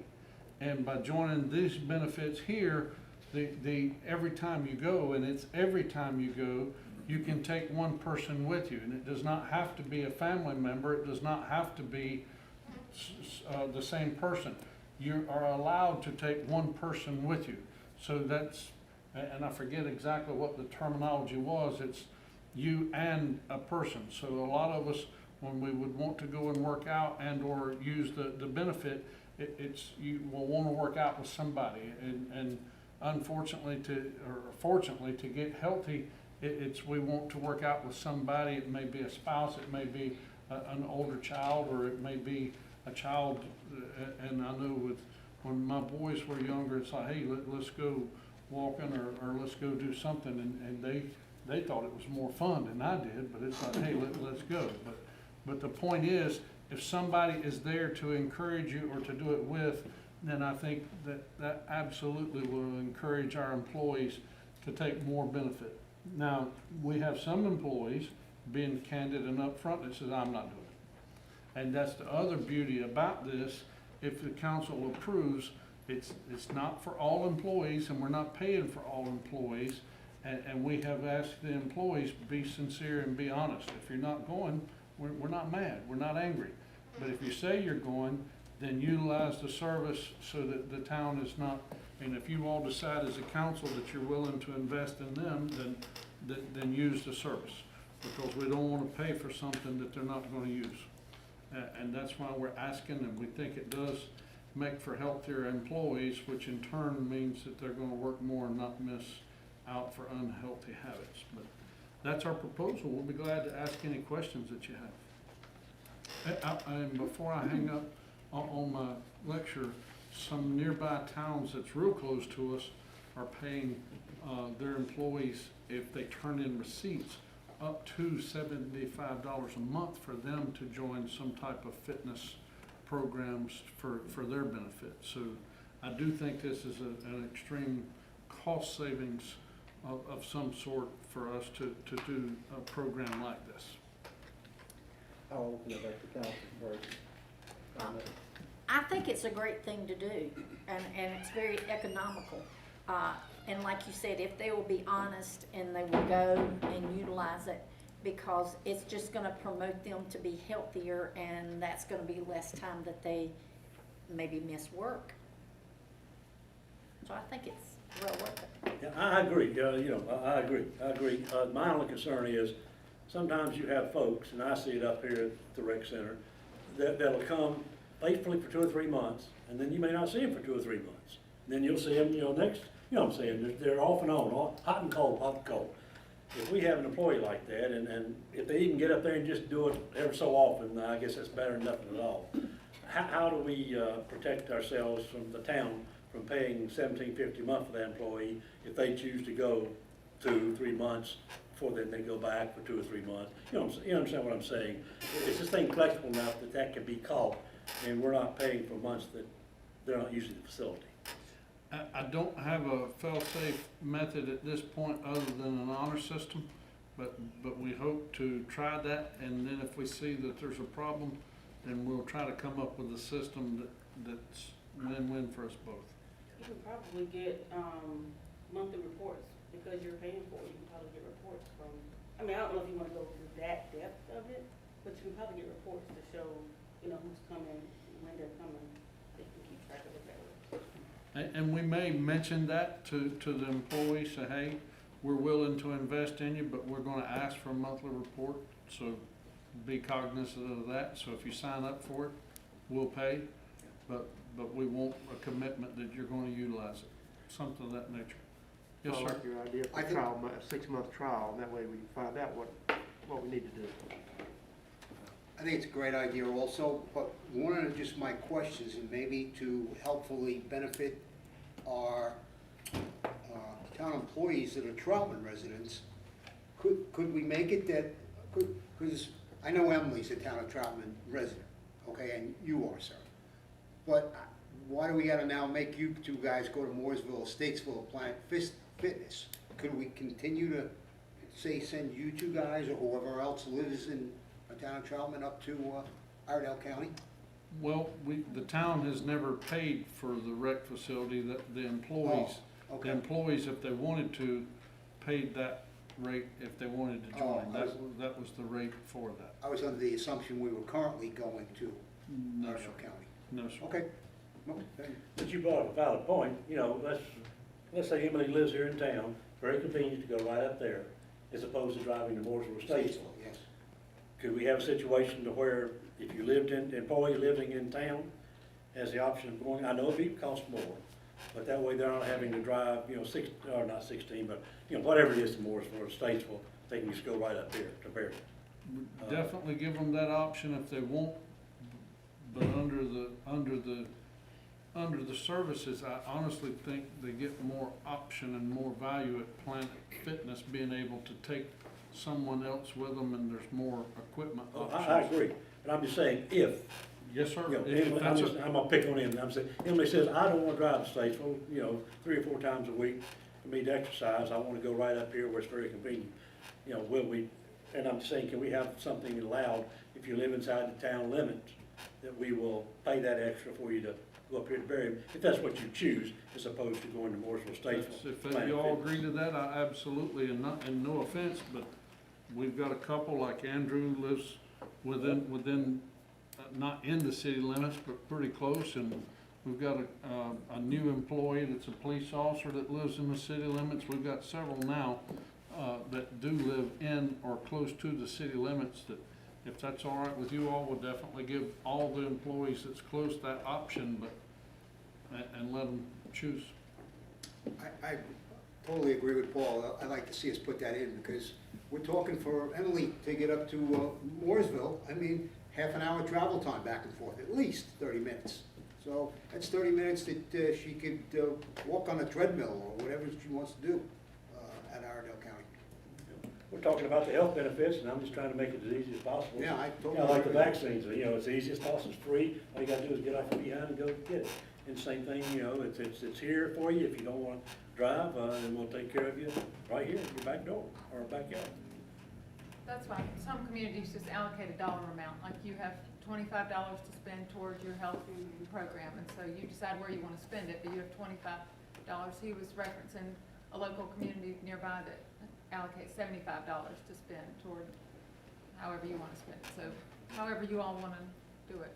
That was actually gonna be my recommendation, is that we based on what you were saying, other communities are doing, would it make sense for, number one, us to allocate a dollar amount to that? And if it's over that amount, the employee would pay the remainder amount. Again, I don't know if you can contractually do that, but if that's a way, you know, the employee, if they're gonna be also paying some of their funds into it, they're gonna probably wanna, you know, utilize the service. But, again, just another option, but, I agree. If we got employees who are here, we should at least give them an option to use the Outer County, you know, rec center, as well as, you know, the other.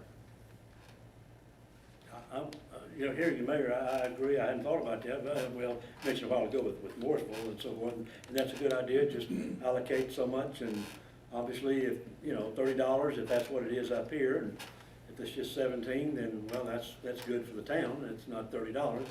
But again, we give the option to people living close by. We'll have that 30 to go right up here if it, and it may mean the difference between them going and not going. Trying to make it the easy as possible. Yes, sir.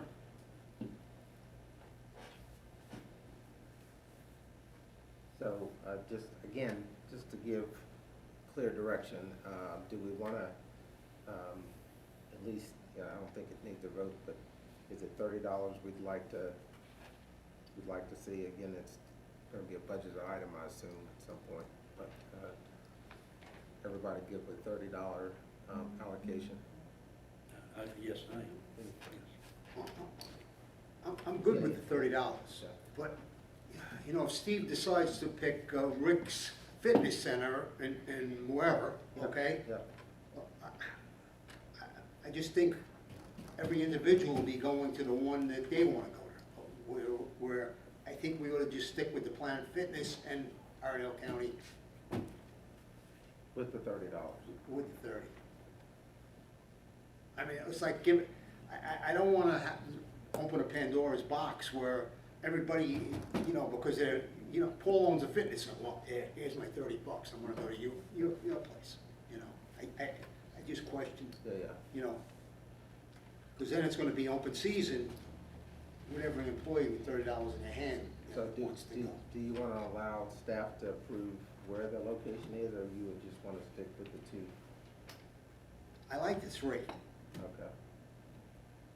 But again, we're not giving them $30, and if they go somewhere where it's 17, they pocket them. No, it's, you know, whatever the actual cost is what they get, so, but not $30 allowed. You see, we know Planet Fitness is $17.50, and we know Iredell County is 30. I don't know what Rick's Fitness is in Mooresville. Well, I guess downside to the offer was a receipt type. That's what I was gonna ask, program, what's the but- downside to being Just- somewhere else? That we don't know that Rick's Fitness is $15, and we're giving our employees 30. He was saying that they present the receipt though. Reimburse up to this amount. Yeah. If they bring the receipt, the reimbursement's there to verify that, but the flop side is if you all are asking us to do some type of verification that the employee's actually participating in that. It's a bunch of different places you gotta go to. That's why I asked. So that makes sense. I mean, Steve's gonna have plenty of time to work out with Now, Steve can go to Unfortunately, I'm not rooms and gonna get paid too. for it. Yeah, so no, that wasn't a good example. Well, I was looking right across. Yeah. From a workout, how do you see, what percentage of your people and your employees do you see will be actually use this? I'm utilize sorry? it? What percent of the people in our employment now do you see would be utilize a fitness center? Initially, I think it's kind of like a New Year's thing. Initially, I would say about 75%, and then after a quarter, maybe 50% would say, yeah. Honestly, maybe, because there's some that candidly said, y'all do whatever y'all want to. I'm not doing it. Well, I was just curious, 'cause And a then lot of there was several said, I'm not going to do that. So it'd be actually a Not doing benefit that. if they wanted to. So I'm kind of like, if we had the Planet Fitness, the 2 places, and this one here is a third option for local, and we just make it the amount will, those 2 facilities, if they want to go, we're willing to support that. Okay. And look at this 6-month trial, see how it goes, and then from there, we may need to fine tune it. You know, after 6 months, what you said in here, do a 6-month trial. It gives us Planet Fitness and here to see what actually really needed. Yeah. And finally, nobody may not go here. I don't even know what, the other is what kind of machines and stuff, what do they have at these different facilities? What was your question? I'm sorry, you talking about up here? Yeah. Oh, that's good up there. No, I mean, I've not you know, been there. I mean, they got guys up there that, I mean, you know, you bulk up and you got guys that, you know, got the arms the size of my index fingers. I mean, you got all kinds of, you know, all kinds, you know. You seen my son up there. I mean, yeah, I think, you know, and they got walking, you know, they got upstairs walking, you remember the old Barian basketball court up there, walk around, and, you know, other things that you can do, and, but yeah, it's well stocked up Just there. two good choices. Yeah, I agree. Again, if everybody's okay, we'll leave it with the two. That's your offer, how you guys wanna manage that program. Can I make one more statement so it'll be on the record? Hopefully one day we'll have our own place. We won't have to worry about all of this, right? Yes, ma'am. I just wanted to be on the record. Yes, ma'am. I think she said that twice, so we. And I'll say it every meeting if I have to. Yeah. Take that under advisement. But not a Troutman sheet metal, right? Right. Yeah? All right. I think you're gonna need a formal motion on that since you're spending funds. Yeah. Okay. Someone want to make a motion that we allow staff to, it's not a contract you're signing with Planet Fitness, is it? No, it's not a Okay. contract. no, sir. Allow staff to create a health and wellness program to fund up to $30 per employee at Planet Fitness and/or Dardale Recreation Center. Now, we have to say Planet Fitness, Morrisville, Statesville locations. Yes, Of course, the Barrier Springs. yes. It's not and or, is it? No, it should be and. Or, Or. it's or. Yeah, correct, thank you. Is there such a motion? I so move. Is there a second? I'll second. Motion is made, receive a second. Any other question or comment? Okay, all those in favor say aye. Aye. Any opposition? Hearing none, motion passes. Thank you. Andrew, we'll see you up there, I mean, somewhere. He's one of them that said he wasn't gonna do it. He said his bicycle's all he needed. Well, that's true, that's true, that's good, that's excellent. That's right. Next item is review of payroll Pro Solutions proposal. Mr. Wyatt? Mayor and council, if this is just a reminder, it's in you all's packet. These, Larry Powers, if you'll recall, was a CPA and his firm.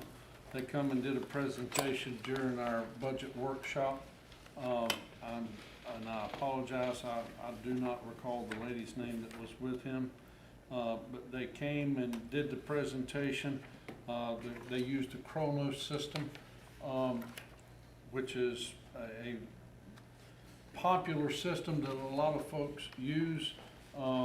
We have talked back and forth a few times. This is their formal price product that they have put in writing to us. This is not the actual contract, but this is the highlights. I do have the contract back there if you all do so choose to approve. And I am recommending that you do approve, and I'll be glad to try to answer any questions. And the last page of their packet there is where they broke the cost by functionality down, and it is a per employee per month type of cost. That's what they broke it down. We have had some of these functions that, as of course, Angela has performed those tasks,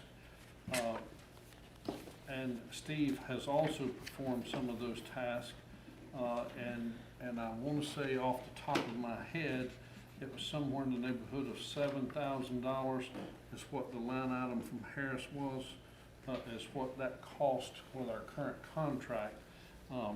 But as you all see, with the combination of services is we're getting a little more out of this company with what we're doing, and this is also one of the things that we do here is where they will start using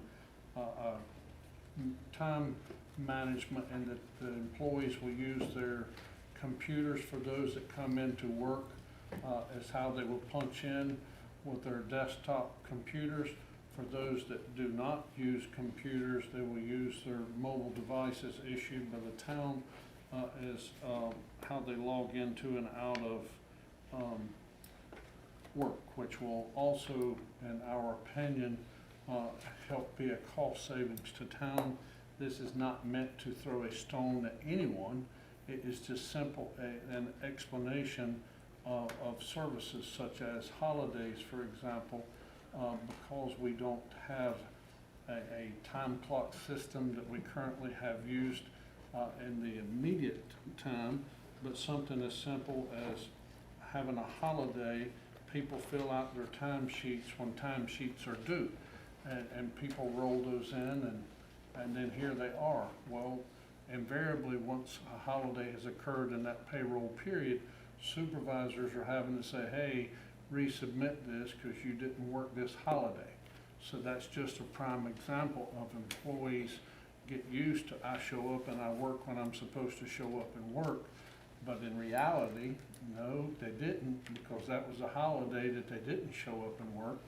But out of habit, they wrote down, yep, I worked this day when they didn't. By physically having to clock in when you're at work and clock out when you're not at work, this will take care of some of those things like that. And then when you have things, it's more accountability that we are looking for this system to be helping the town and the employee, because there are situations to where an employee is having to actually work over and has worked over, just like Danielle sitting here now, because we had a situation to arise today and Danielle's having to work over. Well, if timesheets are not due to a week and a half from now, I'm not saying that Danielle has ever forgotten that she's had to work over, but I'm just using this as an example. When she would leave here today, then she's able to clock in because she's leaving. Well, we know exactly when she left, and she's able to make that note right then. I'm here because such and such. That way it has to be entered at that point in time. You're less apt to have errors a week or a week and a half from now, because it requires you to do those entries at that time. So as we discussed when this was presented to you all back during the budget, I really think this is be a cost savings in the long run, even though initially it cost us a little bit more than what the line item with Harris is. But in the savings of what it would cost us for having an employee to actually have to go back and manually do these entries every 2 weeks so that an employee can be paid, plus having savings of the end of the year W-2 forms. Steve could answer to what that actually does cost, having to go back and get all that done. I don't know, even though the contract itself is a little more upfront in face value, the cost savings on the back end will absolutely be a savings to the town that will far exceed the value of the contract. I have any questions you may, I'd be happy to try to answer any questions you may have. I'll open it up to council for questions or comments. I'm sorry, go ahead. I was just going to ask a question, as, I guess through the training period and the phone, because I'm just looking at sometimes there's employees that would not have entered the time before. Is the manager will still be able to get it corrected? Absolutely. And they'll be working on, like I was thinking with Adam, we've got a large crew that he can help get that done. Yes, sir. Because there may be some just kind of listen. And we went through with them the on-call situations, things, Yeah. and it'll all work. This is a good Okay, system. that'd be my only concern. All employees is user-friendly for everybody. So again, this involved them in real time, at the time, clocking in, clocking out, of the days they actually work on the day, or at the end of the work day, or the period shift, whatever. Now, let me, and I made a note to myself, and I'll be honest with you, I read this part several days ago, so a little bit, but under human resource, $7 per employee.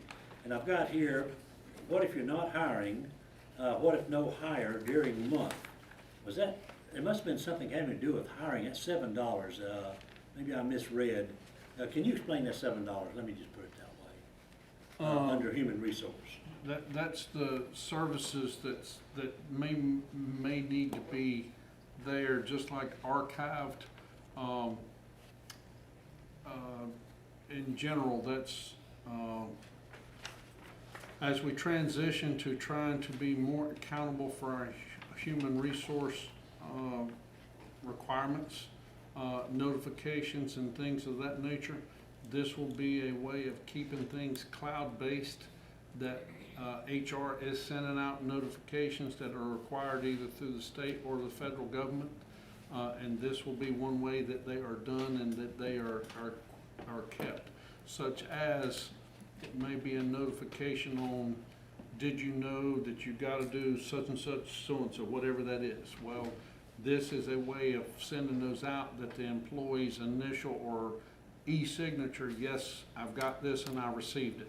That way we are then able to keep a list as a town that we gave each employee that information so that they can't say, I never received it. So proof of notifications and proof of. Just the services, right? So it's gonna be $7 regardless of what happens, not necessarily with hiring, just Okay. any services that are provided as far as human resources is concerned. Yes, and in addition to the hiring piece, this is absolutely the notifications, and there might not be any that month. In fairness, there might not be any, but it still goes back to that cloud-based storage that we're also having to do. We might have 10 hires that month.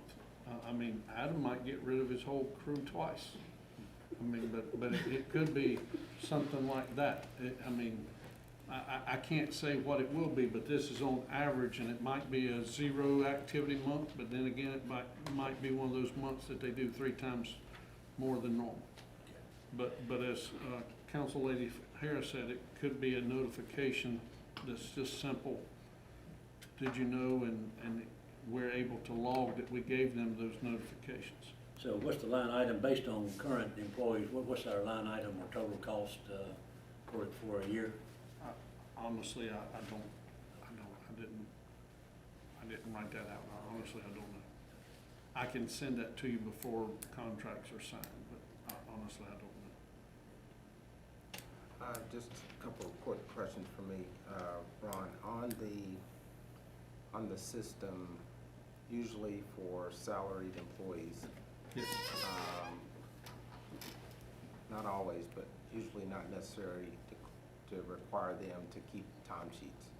Yes. What could happen or generally happens is there's a certain amount of, and I don't want to cloud this up too much, but there's a certain amount of holiday or time off that would be noted in a system like this, rather than them dictating what their timesheet is. I'm not sure I understand the system for salaried versus hourly employees, or is it just same for everybody, or how does it work? We will tell them how to fix a timesheet for those employees, because we do have certain employees that fit that criteria. And I will even say, when I was at the county, I was not required to submit a timesheet because of the position that I held, but I still turned one in. And even here, we have certain employees, for example, that accrue comp time because of their positions, but we have other employees that do not accrue comp time currently because of their positions, but they still have vacation time, comp time, or vacation time and sick time. So that would be a good example of what you're talking about, is even though that system does not allow the normal employee, they still would turn in a timesheet, and they may work 90 hours this week, for example, but they don't get to accrue that as comp time, but we would still need to see them turn their timesheet in that they work 90 hours. But they're still based off of their employment status, as they're still supposed to work 80 hours unless, for whatever reasons, it's approved that they didn't, because they still have to, like next 2 week cycle, for example, they only work 70. Well, then they're mandated to take vacation time or sick time or holiday time to accommodate for why they did not work a full 80-hour work week. So they've still got to turn in that timesheet showing, okay, this is why I didn't work 80 hours in that 2 weeks. So that's an example to show what you're saying that has to be there. And also what happens to all that time that's in there. So we would tell them how to do the timesheet so that it still can be reviewed by whoever needs to see that the timesheet was logged in and turned in. And I'll use me, for example, even though I'm not required to turn in a timesheet since I've been hired as a contract with you all, I have still submitted timesheets ever since I've gotten here. So that way, if one of you all ever say, hey, I want to see his timesheet, then that's been there. So that goes along with what you're saying, and that would still continue even in this Chronos system.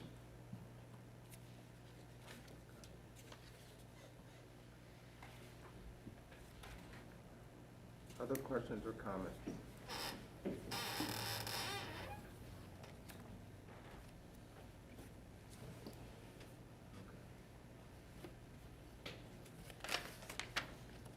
We approved this the last, when they were here, or do we need to approve it now, or do we need to wait for the contract? Say that again, please. I can't recall if we were, when they came, the folks with the group came and presented, was that just for information? Or did we approve it or anything at that point, or we're still waiting for the actual contract?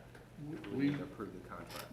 We were waiting for an actual contract. We were very positive with what they said, but we were waiting for an actual contract. Okay. And I do need one approved to head forward. I do not have the actual, this is gonna cost X amount of dollars. I didn't do it. I didn't run that number to answer your question.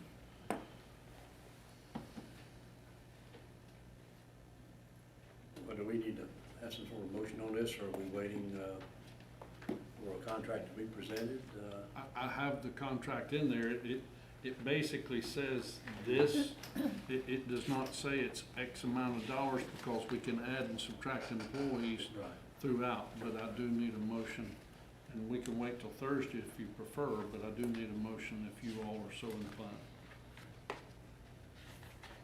So are you asking if we need the total dollar amount or some flexibility within You know, that? looking at this, no, I don't need it. I can, deduce from this, but, I see no reason we can't go ahead and make a motion on this, pass this tonight, if it be the will of my, fellow members of the council, but I'd be willing to make the motion to, we go ahead and, accept this proposal, from Mr. Powers, and, unless someone just wants to wait till Thursday night to pass it. Motion's on the floor, is there a second? Second? Motion is made, received a second. Any other question or comment? Okay, all those in favor say aye. Aye. Any opposition? Hearing none, motion passes. The next item is, discuss and review public records request policy 52. Mr. Wyatt?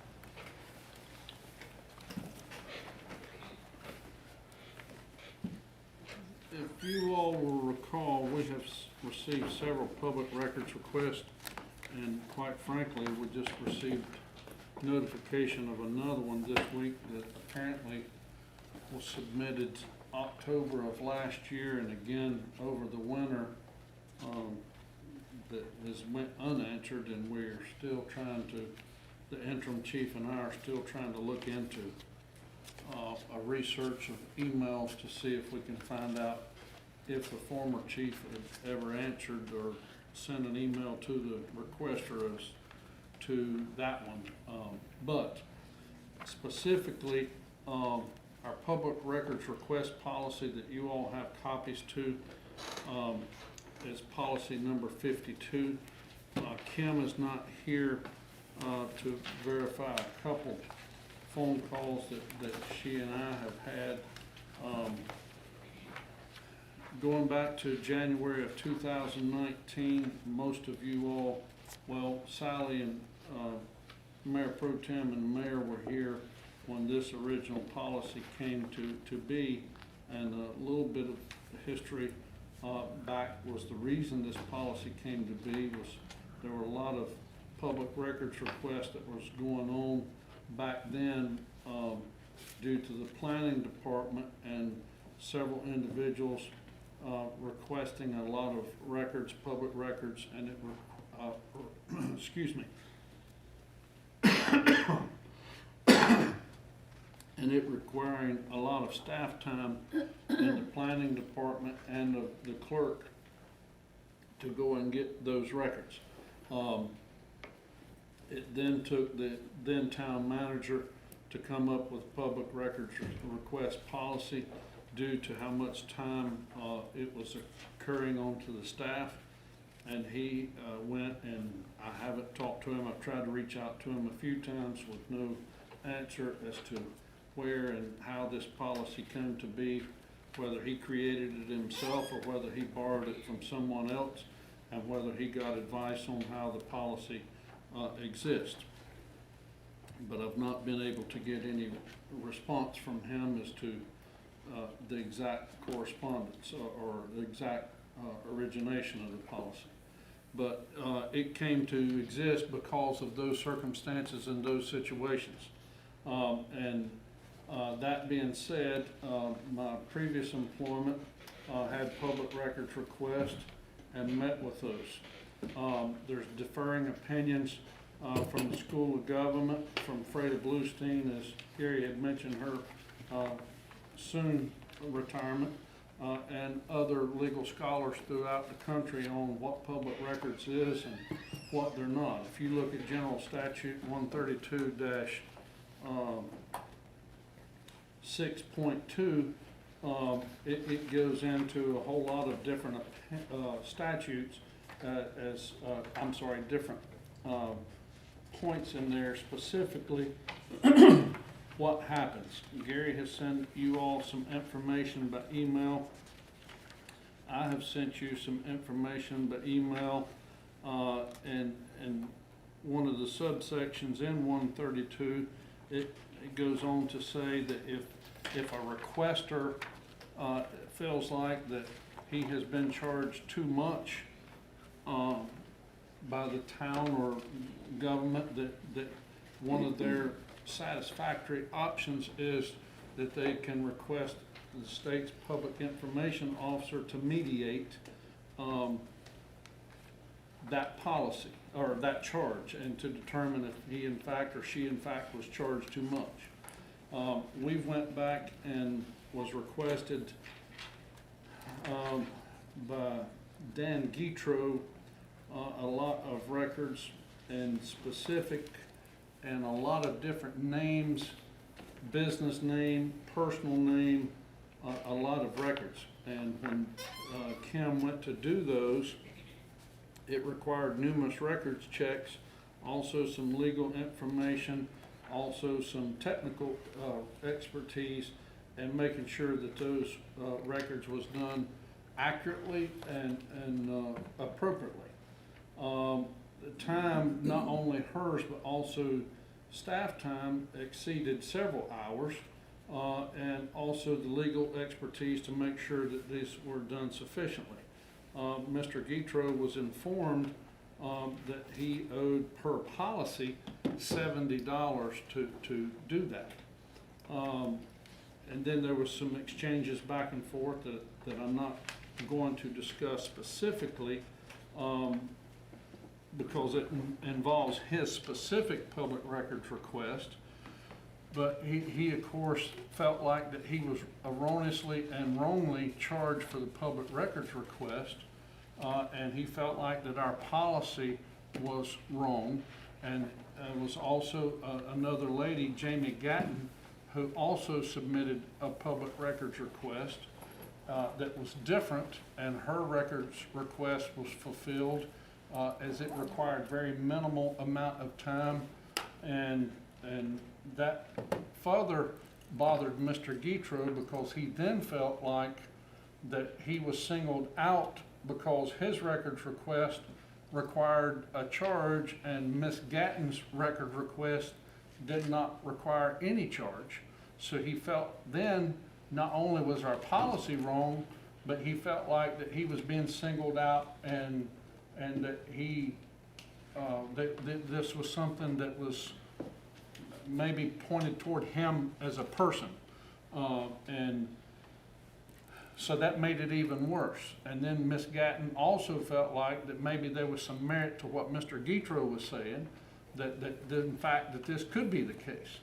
And what Miss Gatton found out in her public records request and was reported on the social media platform was going back to last year, and it was discovered that our town policy, if you look at it, was actually violated last year when a former employee went by our public records policy and fulfilled a request and delivered documents outside of our policy at that time, which again, this policy was adopted in January of 2019.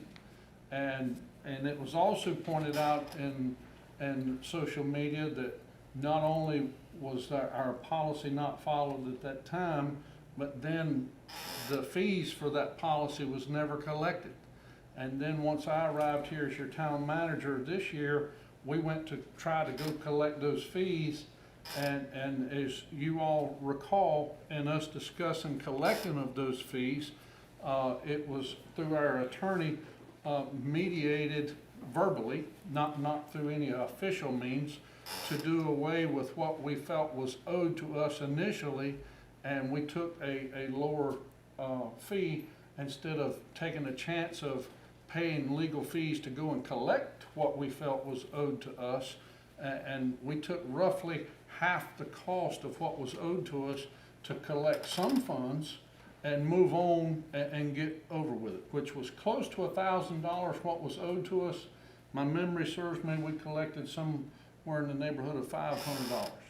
So that added to Miss Gatton and Mr. Guitro's opinion that for whatever reason they were being singled out, and this policy was wrong.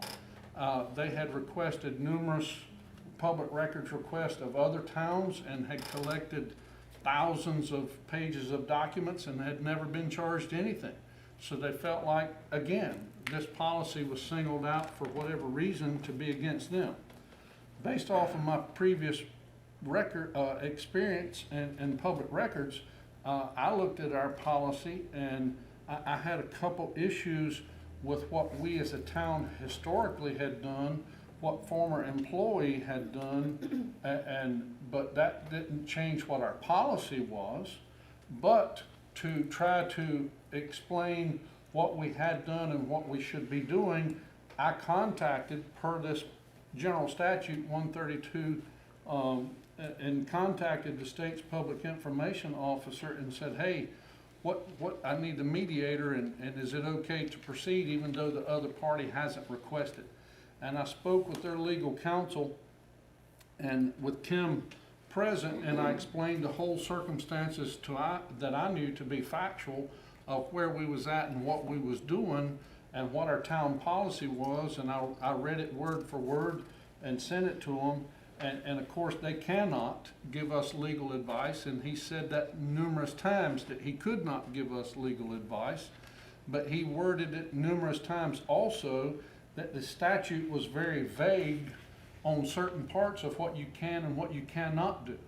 But the one part that he said of our policy that gave him heartburn was where we specifically charged $35 per hour for fees, where we can, and the statute does allow you to charge for fees when you go and do labor to go and recover documents. It absolutely allows you to do that. But he specifically said to charge a flat fee would cause him to have heartburn, and I agree with him wholeheartedly. That's not an actual cost. And if you read the statute, to charge an actual cost for fees, I think we are clearly allowed to do that. And based off of my previous experience, you're allowed to charge actual cost and fees to go and do that. But then the next part of the statute is what do you determine to be excessive and or outside the normal scope of a person's duties and taxpayer request or those type things. Again, going to what that attorney said, that's where it gets into gray areas.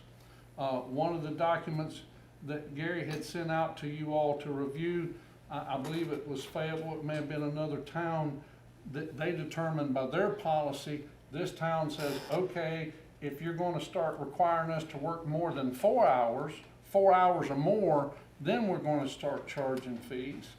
Freda Bluestein and or others have said in their opinion, they don't think you should be allowed to charge fees for doing what is your normal duties anyway. That, again, in my opinion, that's attorney's opinion based off of their facts and their times. If you have a town that says 4 hours is enough time to say that's outside your normal duties, I'm here as your town manager to say, and based off of the attorney Kim and I was talking to, 2 hours is sufficient to say it's outside of our workload because our town is small enough and Kim is a one-person staff. We're not Iredell County that has 11 or 1,200 employees. We're not another town that has a couple hundred employees. Fayetteville has several hundred employees, but yet with several hundred employees, they determine 4 hours is enough. Well, at our town, when taxpayers want to request information here, if they live in the city limits of Troutman, then they can say what is normal. Well, I can tell you what is normal records information shouldn't take you 2 and 3 hours to go and find it. That's not normal. A normal public records request of information is something that can be delivered within minutes, and it's not for businesses and or other people to go and request information that's going to take you hours to go and get. Iredell County and others have commented publicly that when they get these massive requests, it takes them thousands of pages to go and get, then they're thinking about charging somebody money. I think our attorney and anybody else can say that's too late to then go back and decide we might need to charge money. So I think our policy, based off of the way I reviewed it, based off of the way Kim and I spoke with this attorney who was mediating from the state's public information officer, the only heartburn he said he had was where we was charging $35 per hour as a set fee instead of actual cost, is if we would change our policy to state that 2 hours is where we're going to say from this point forward, so that everybody knows that if we're going to invest more than 2 hours time, that way we're giving the public fair warning that that's outside our normal duties. 2 hours is outside that, because quite frankly, if we have 20 people to request 2 hours worth of work, then Kim don't get her normal job done. That's nothing but finding public information requests. And as we have seen social media, some of them threaten us that they're going to just bombard us with public records requests. And that's certainly their option if they want to do that. Certainly their option to do. But if we don't have a policy that we can stand fast and go with that says 2 hours or more you pay, then at some point in time, we may be called up like some of these other cities and municipalities and counties that are having to provide staff 2 and 3 thousand pages of documents that they're having to go and request. And I don't think as your town manager that I can recommend that you do that without us being clear of what our results are. I have met with Ms. Gatton and I have met with Dan Guitro, and they are understanding of, one, that this was nothing nefarious toward his request at all.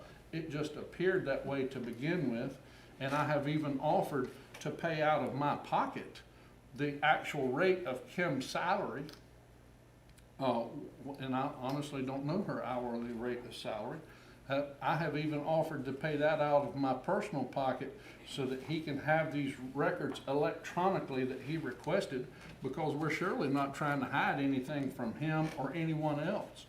But the fact remains that this policy existed from 2019. I didn't create it. I didn't make it, and I surely didn't look at it and tell you all it was an okay policy to have in 2019. But as your town manager, I'm recommending that we do alter it now to where it does dictate that 2 hours be our minimum time frame that we have, so that anybody requesting public records in the future understand that that's where our starting point is. I stand for any questions you may have.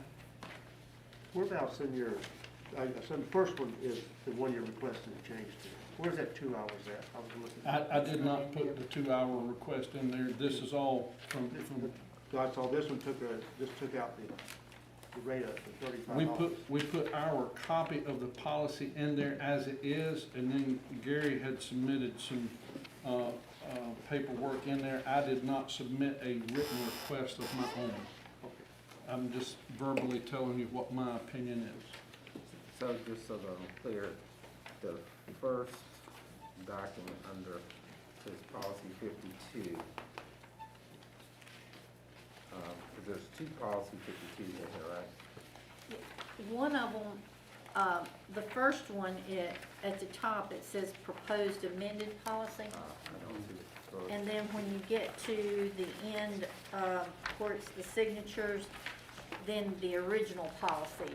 The proposed amended policy is what Gary had come sent. up with based off of his work. That's Gary's proposed amended policy. So it threw me off. It said January 2020. Right, I just saw that. So, okay.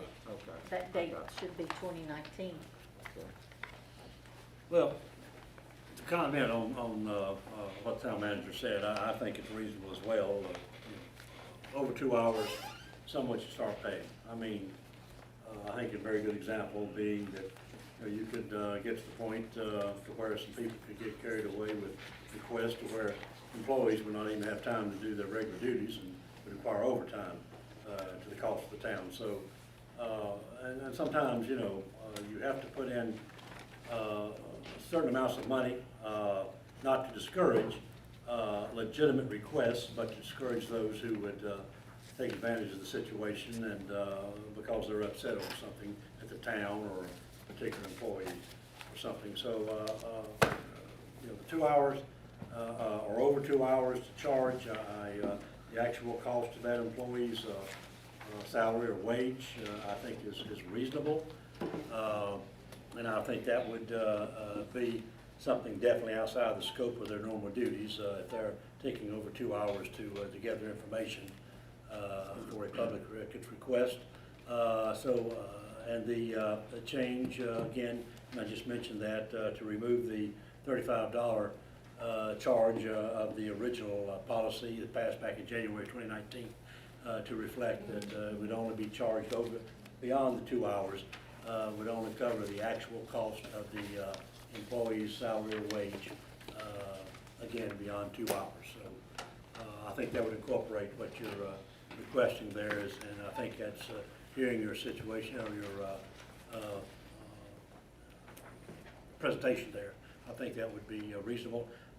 Glancing at it, basically we're staying with what we passed back in January of 2019, except to at least change those two items that I proposed.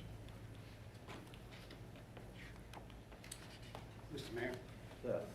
I also agree with Councilman Hinkle that the 2 hours is a fair amount, because organizations or lawyers, can just keep coming on, and it's not fair to the taxpayers of Troutman that our employees would have to put in all these extra hours. Financially, it's not fair to the citizens of Troutman for organizations and lawyers that aren't even here, just asking for public records. So I agree with Mr. Hinkle. Got to take care of home first. Well, I think the 2 hours, I was looking at the other, in the provision, the rule says, does not include costs that would have been incurred by the public agency if a request to reproduce a public record had not been made.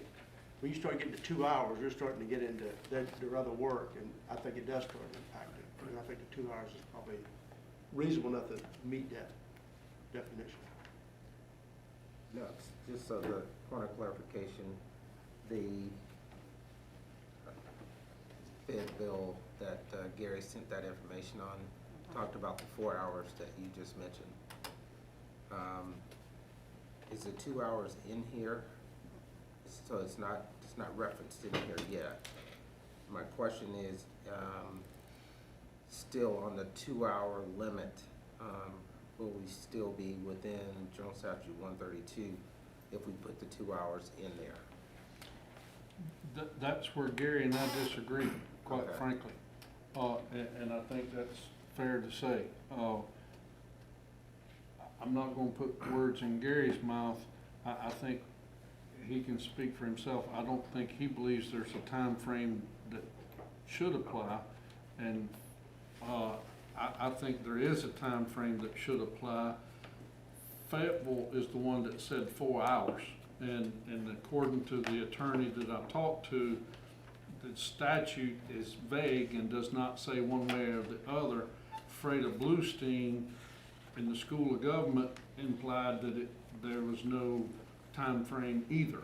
And one of the articles that she had championed and wrote previously. Is that a fair way to say that, Gary? I did talk to, well, also, I learned a little bit more last week about Fayetteville.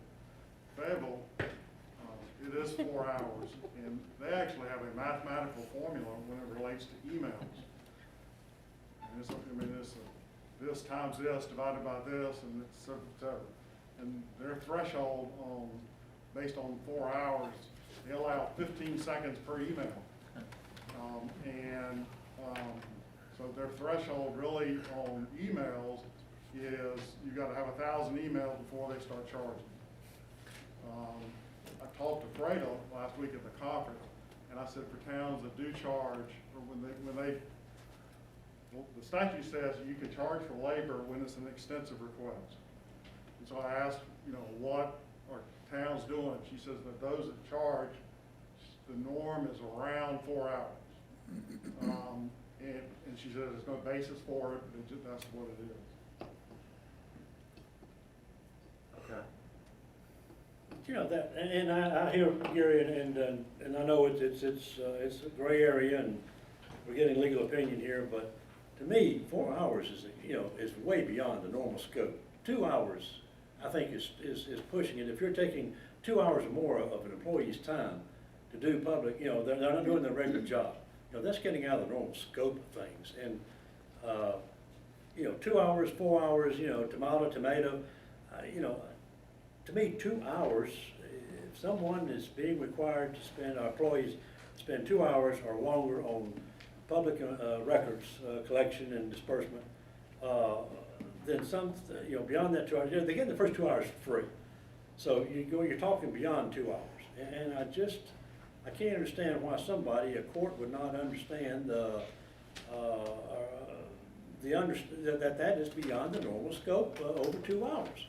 I think if we went to this gentleman or this lady, Ms. Gatton, and we said, we want to take more than 2 hours of your time to do something for Troutman, she's going to say, fine, but I want to be paid for that.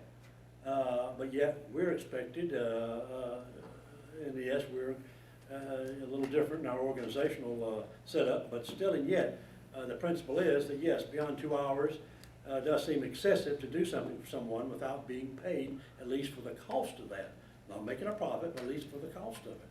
And I just, 4 hours is just ridiculous, and not charge someone having to put in that much time to collect information for someone. I mean, again, using that if, the thread on Facebook, if you had a deluge, we would have to actually go out and hire some people temporarily, come in here and do nothing but public works at the taxpayer expense, and that is just outrageous to think that would happen or be allowed under the law. But, again, 2 hours is mine. I hear the 4 hours, but 2 hours is mine. Anything over 2 hours, I feel like it's reasonable to be paid, the cost of a person collecting and comprising and distributing this in public records requests.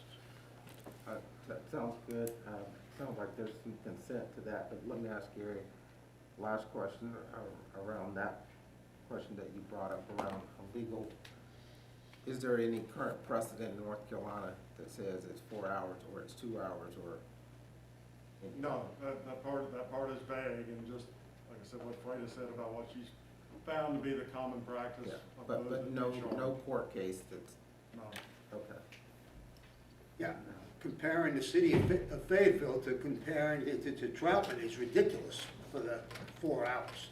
You know, they have thousands of employees compared to what do we have here, so I agree with Mr. Hinkle, the 2 hours is appropriate. Any other question or comment? The other issue you have is what you're gonna actually charge. Is it gonna be the employees doing the work time, or if you saw, notice that Fayetteville has a specific position that they charge. It was like, I can't remember what it was now, 082 or something like that, office assistant 2. So that would be the other issue, and then my suggestion would be that before you vote on it, we would change the text and then vote on it Thursday. Correct.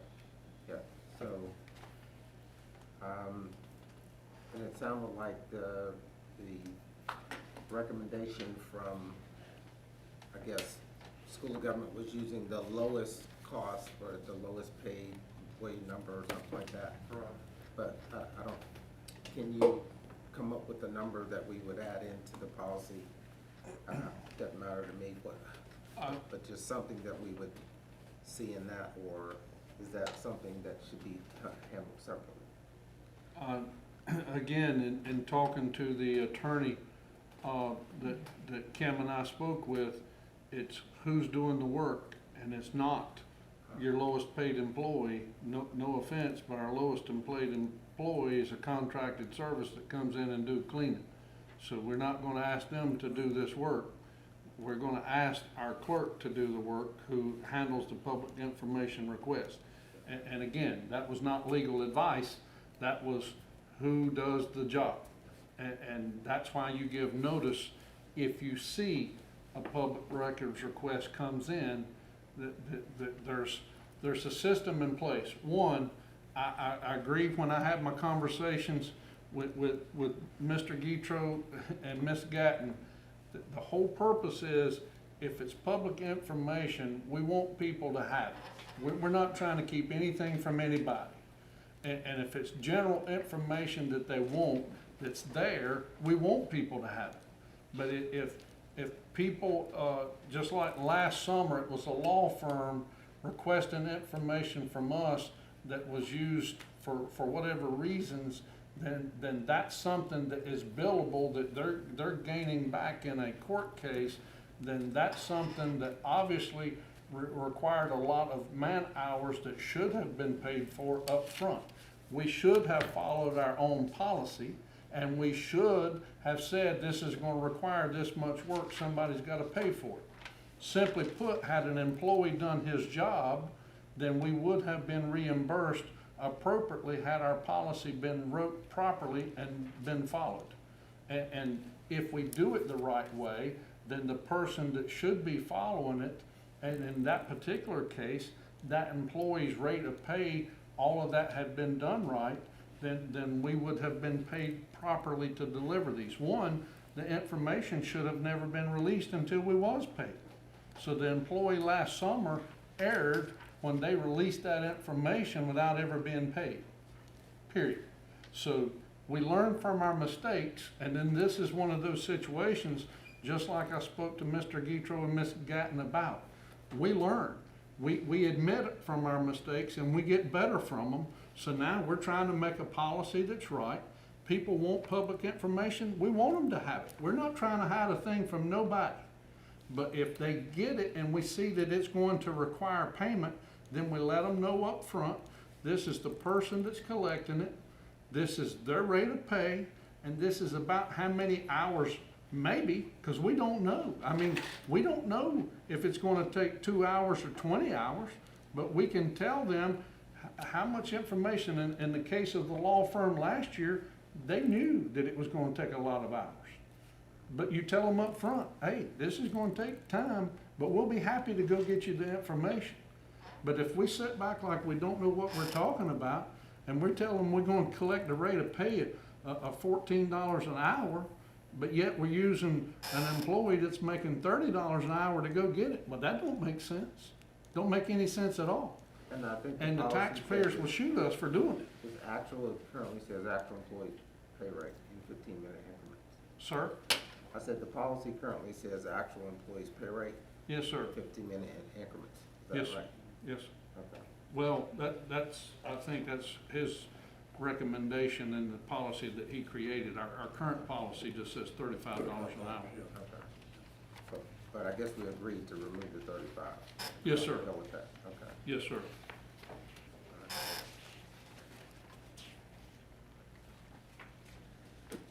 So you'll bring it back on Thursday with, I guess, just the 2-hour language and, I guess, updating the adoption. The actual cost of the employee's pay as opposed to $35. Yes, sir. 35 and actual. Yeah, but that's in this draft policy, I guess. Yeah, I'm talking about, you say bring back, what we would vote on Thursday night. Correct. That would include. Yeah. Yes, sir. We'll fix it and have it back on Thursday between Gary and I.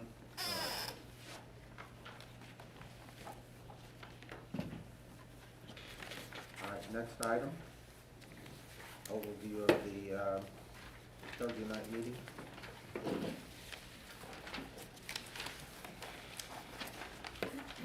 Thursday, we will have approval from July's meeting, also closed session, regular minutes from July 8th, she has, closed session, and approval of budget amendment to appropriate items approved in prior year that Steve got handled. We will have Andrew here officially. We also have Troutman police officers that will be here for their official introduction. We also have tonight with us your new planning director, if I may step out for a second, Mr. Mayor. Okay. We have Lynn with us. Lynn, if you would stand up and introduce yourself to the council. Well, I'm Lynn here, I'm the planning director. I started today, today's my first day, so I've been with the town 12 hours, I guess. But I come from the town of Stallings, where I was the planning director, I worked there for 15 years. So I'm excited about starting here, my family, we just moved to Mooresville, so excited about living in this area, excited about working with all of you and get to know all of you, so thank you. We hope to have her back Thursday night for the formal meeting as well, and I apologize for overlooking her earlier. But we will have another police officer that's not on the agenda, but he will be here. You giving me two fingers? Clark and Jordan. Clark and Jordan, so we'll have 4 here Thursday. Leighton Getzinger will be here for his ABC quarterly report as well. And then we have public comments. And Jonathan will have some old business as well, along with Lynn, for annexation request, rezoning request, and text amendment that will come up in reference to the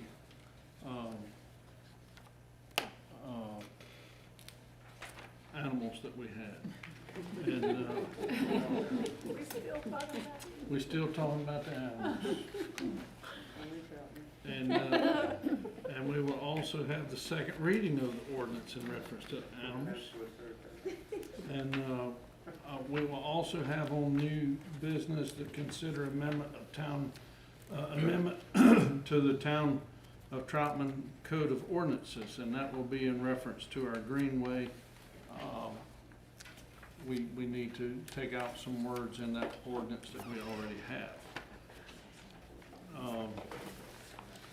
And all that is in reference to, if I may give you fair warning. I sent you all email in reference to one of the signs that we had to have removed. I already talked to the mayor pro tem, it has been put up. I had another council member say, well, why'd you take it down and put it back up?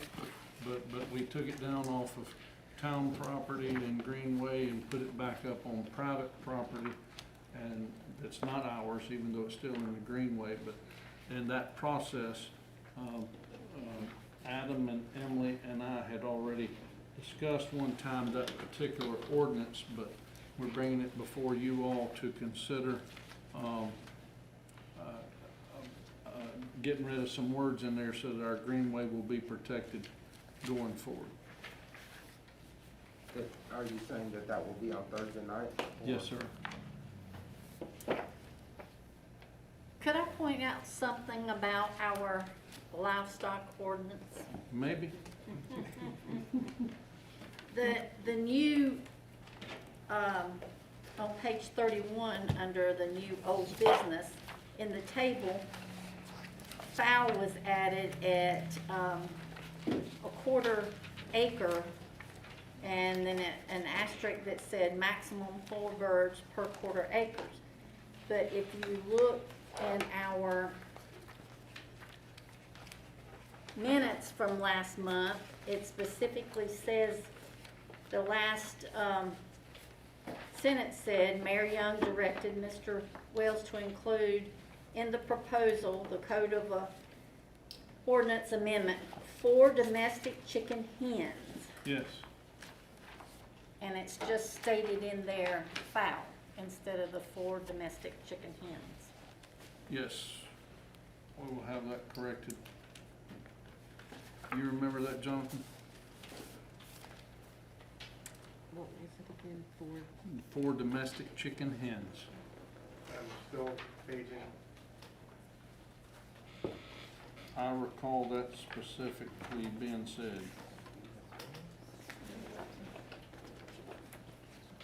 We will try to get into the computer and fix that. I'm not quite certain that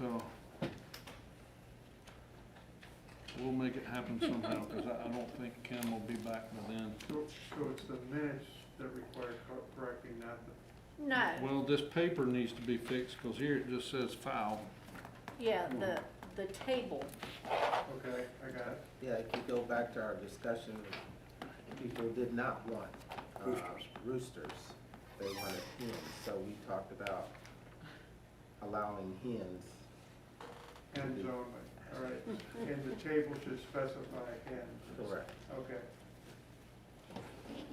Yes, I caught that, but you know, I was thinking, and I guess I'm thinking back to the old ordinance before the new one in 2019, we specifically said no roosters. Right. But we don't have that in here, and Right. I was incorrect, and thank you for catching that. Yeah, but it was also for ostrich, and I don't wanna go back to all of Our discussion. Yeah. Yeah. It just referencing, please. I appreciate that. Thank you. Yeah. Right. We need to also modify Thursday's agenda to discuss TBC. TBC? Really? The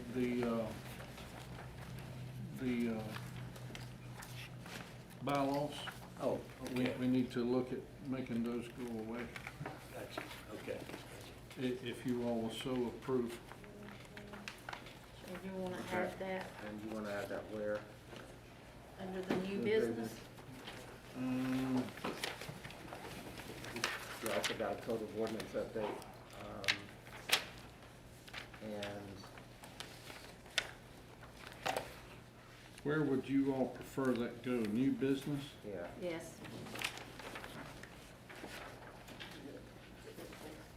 Yes, we'll make it number 11.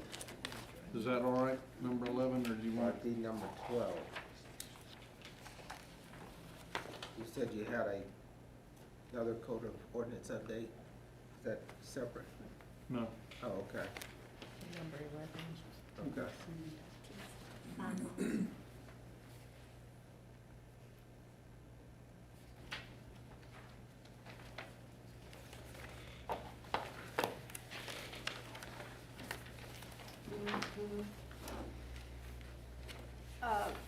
One quick question.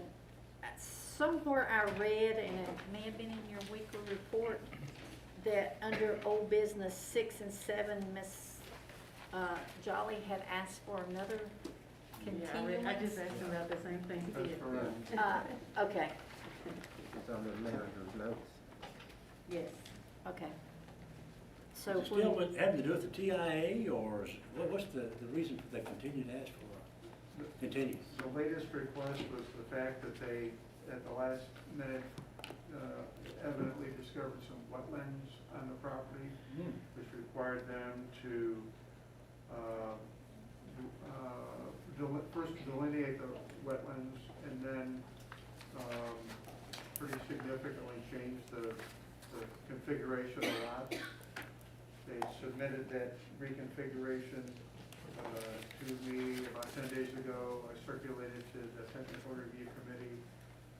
We did a fast track review on that, but right now I am expecting them to come back to me with a revised set of conditions, including the results of the traffic impact assessment. Yeah, so they're proposing or to leave undisturbed wetlands. So how much, it's on a couple acres or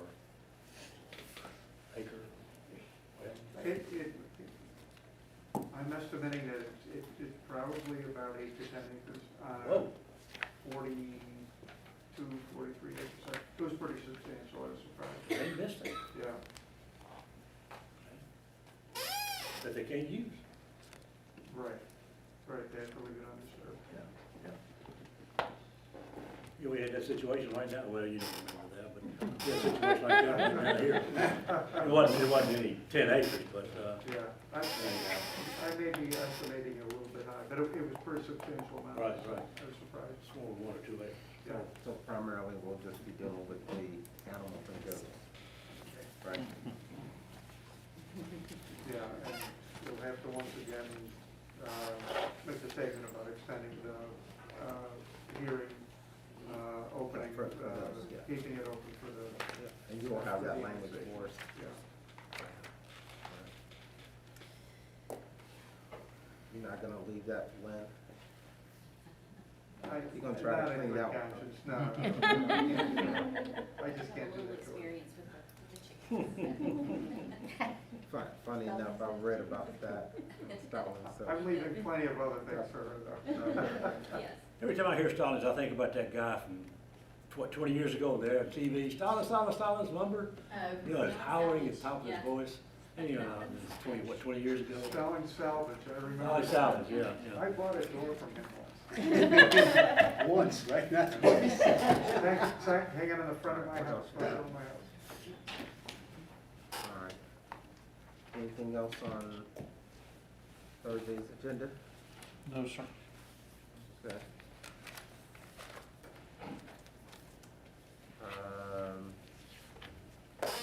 Maybe go into open session. Any other comments? Mr. Mayor, Chuck would like to address, even though we don't have a place on here, he would like to address council if you all have a minute. All right. Mr. Mayor, Mr. Manager, and board members, and my favorite people, the Troutman Terrifics, glad to have all y'all here. Quickly, it's an oversight, and I'll take, as a politician, I guess I don't do this very often, but I'll take the whole responsibility of this. Since the pandemic and whatnot, we've got some parade money, and in the past, we've done little donations, 200 for a band here, 200 for this and that. And since we've not done anything in the past, and then we moved our big parade over to the CATS facility, being a past vice chairman and board member for 8.5 years, I kind of slide everything under the, I won't say under the rug, that's not good to have on TV, slide under the rug, do anything illegal. We've not done anything illegal, but in the past, we have donated some money, so I'd like to look at this, taking a little bit of money from our parade money, and 2 years ago, we did have one band that came. We failed to recognize them, the West Iowa Band. For some reason, South Band could not get here. And since Mr. Rogers and CATS has done such, I think, a great justice, he's done a lot with us, letting us have it at CATS, and we keep continuing having there. And believe it or not, folks, in 17 weeks, we got another parade if y'all approve the date, for the first Saturday of December, which you haven't done yet, but anyway. But I'd like to donate, or make, come out of our parade money, maybe a $200 donation to the West Iowa Band, maybe 500 to Cats for the last 5 Christmas parades, and then doing this last parade. I'm not sure where it comes on your agenda, under what item, I think the parade kind of comes under Parks and Recreation now, but we do have a budget, and believe it or not, and this I will say, I don't know of anybody that does a parade as conservative as the town of Troutman, and I don't know if anybody does a parade any better than the town of Troutman.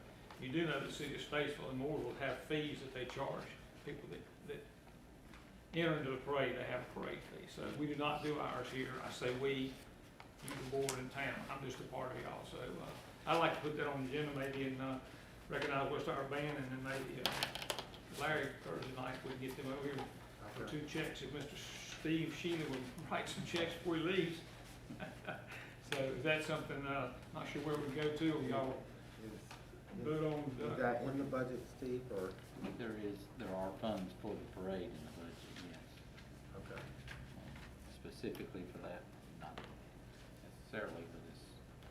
I don't think we've ever spent all our money on the parade, mostly it's for porta-johns and for 2 floats that we usually put in there. So we have given money to the band that plays on stage. Each year we do about $200 for that, but our budget is very, very, very, very conservative here, and y'all do a lot. I'd just like to see those 2 items, if maybe put them on there where Mr. White would like to put them on there, manager, under Comments, questions? presentations, or,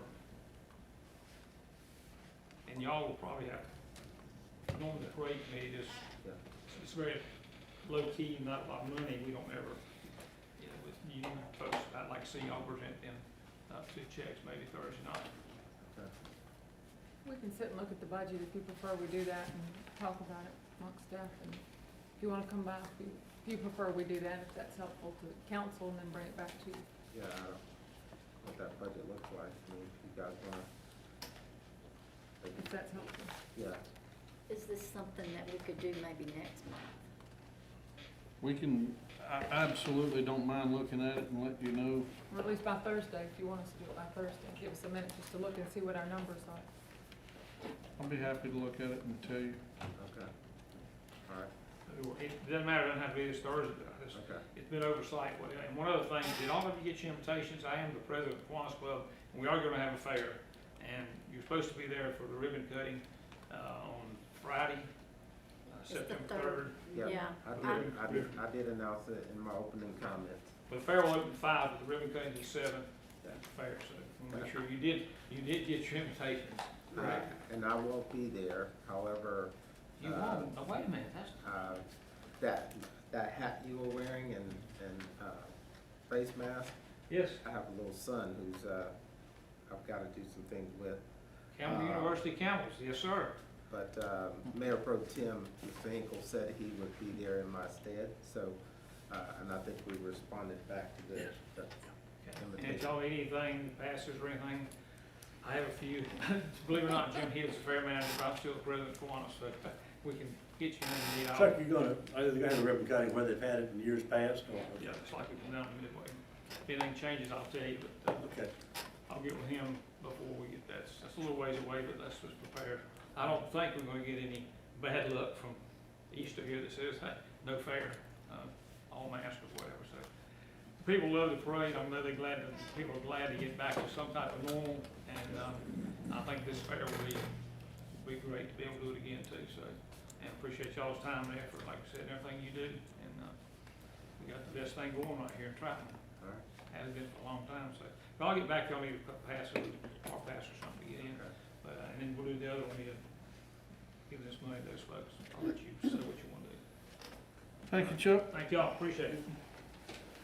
All right, this point, I will, accept the motion to go into closed session. So to North Carolina General Statute 143-318-11A3 to consult with the attorney, and, General Statute 143-318-11A6 for a personnel matter. Is there a motion? I'll make that motion. Legal matter, we need the attorney. Say that again. Legal matter first, we need the attorney for the legal matter. Yep, I was gonna ask you who we want in there, but Both of them are on here. Yes, sir. Okay. Motion's on the floor, is there a second? I'll second. Who all do we need here? The first legal matter, the attorney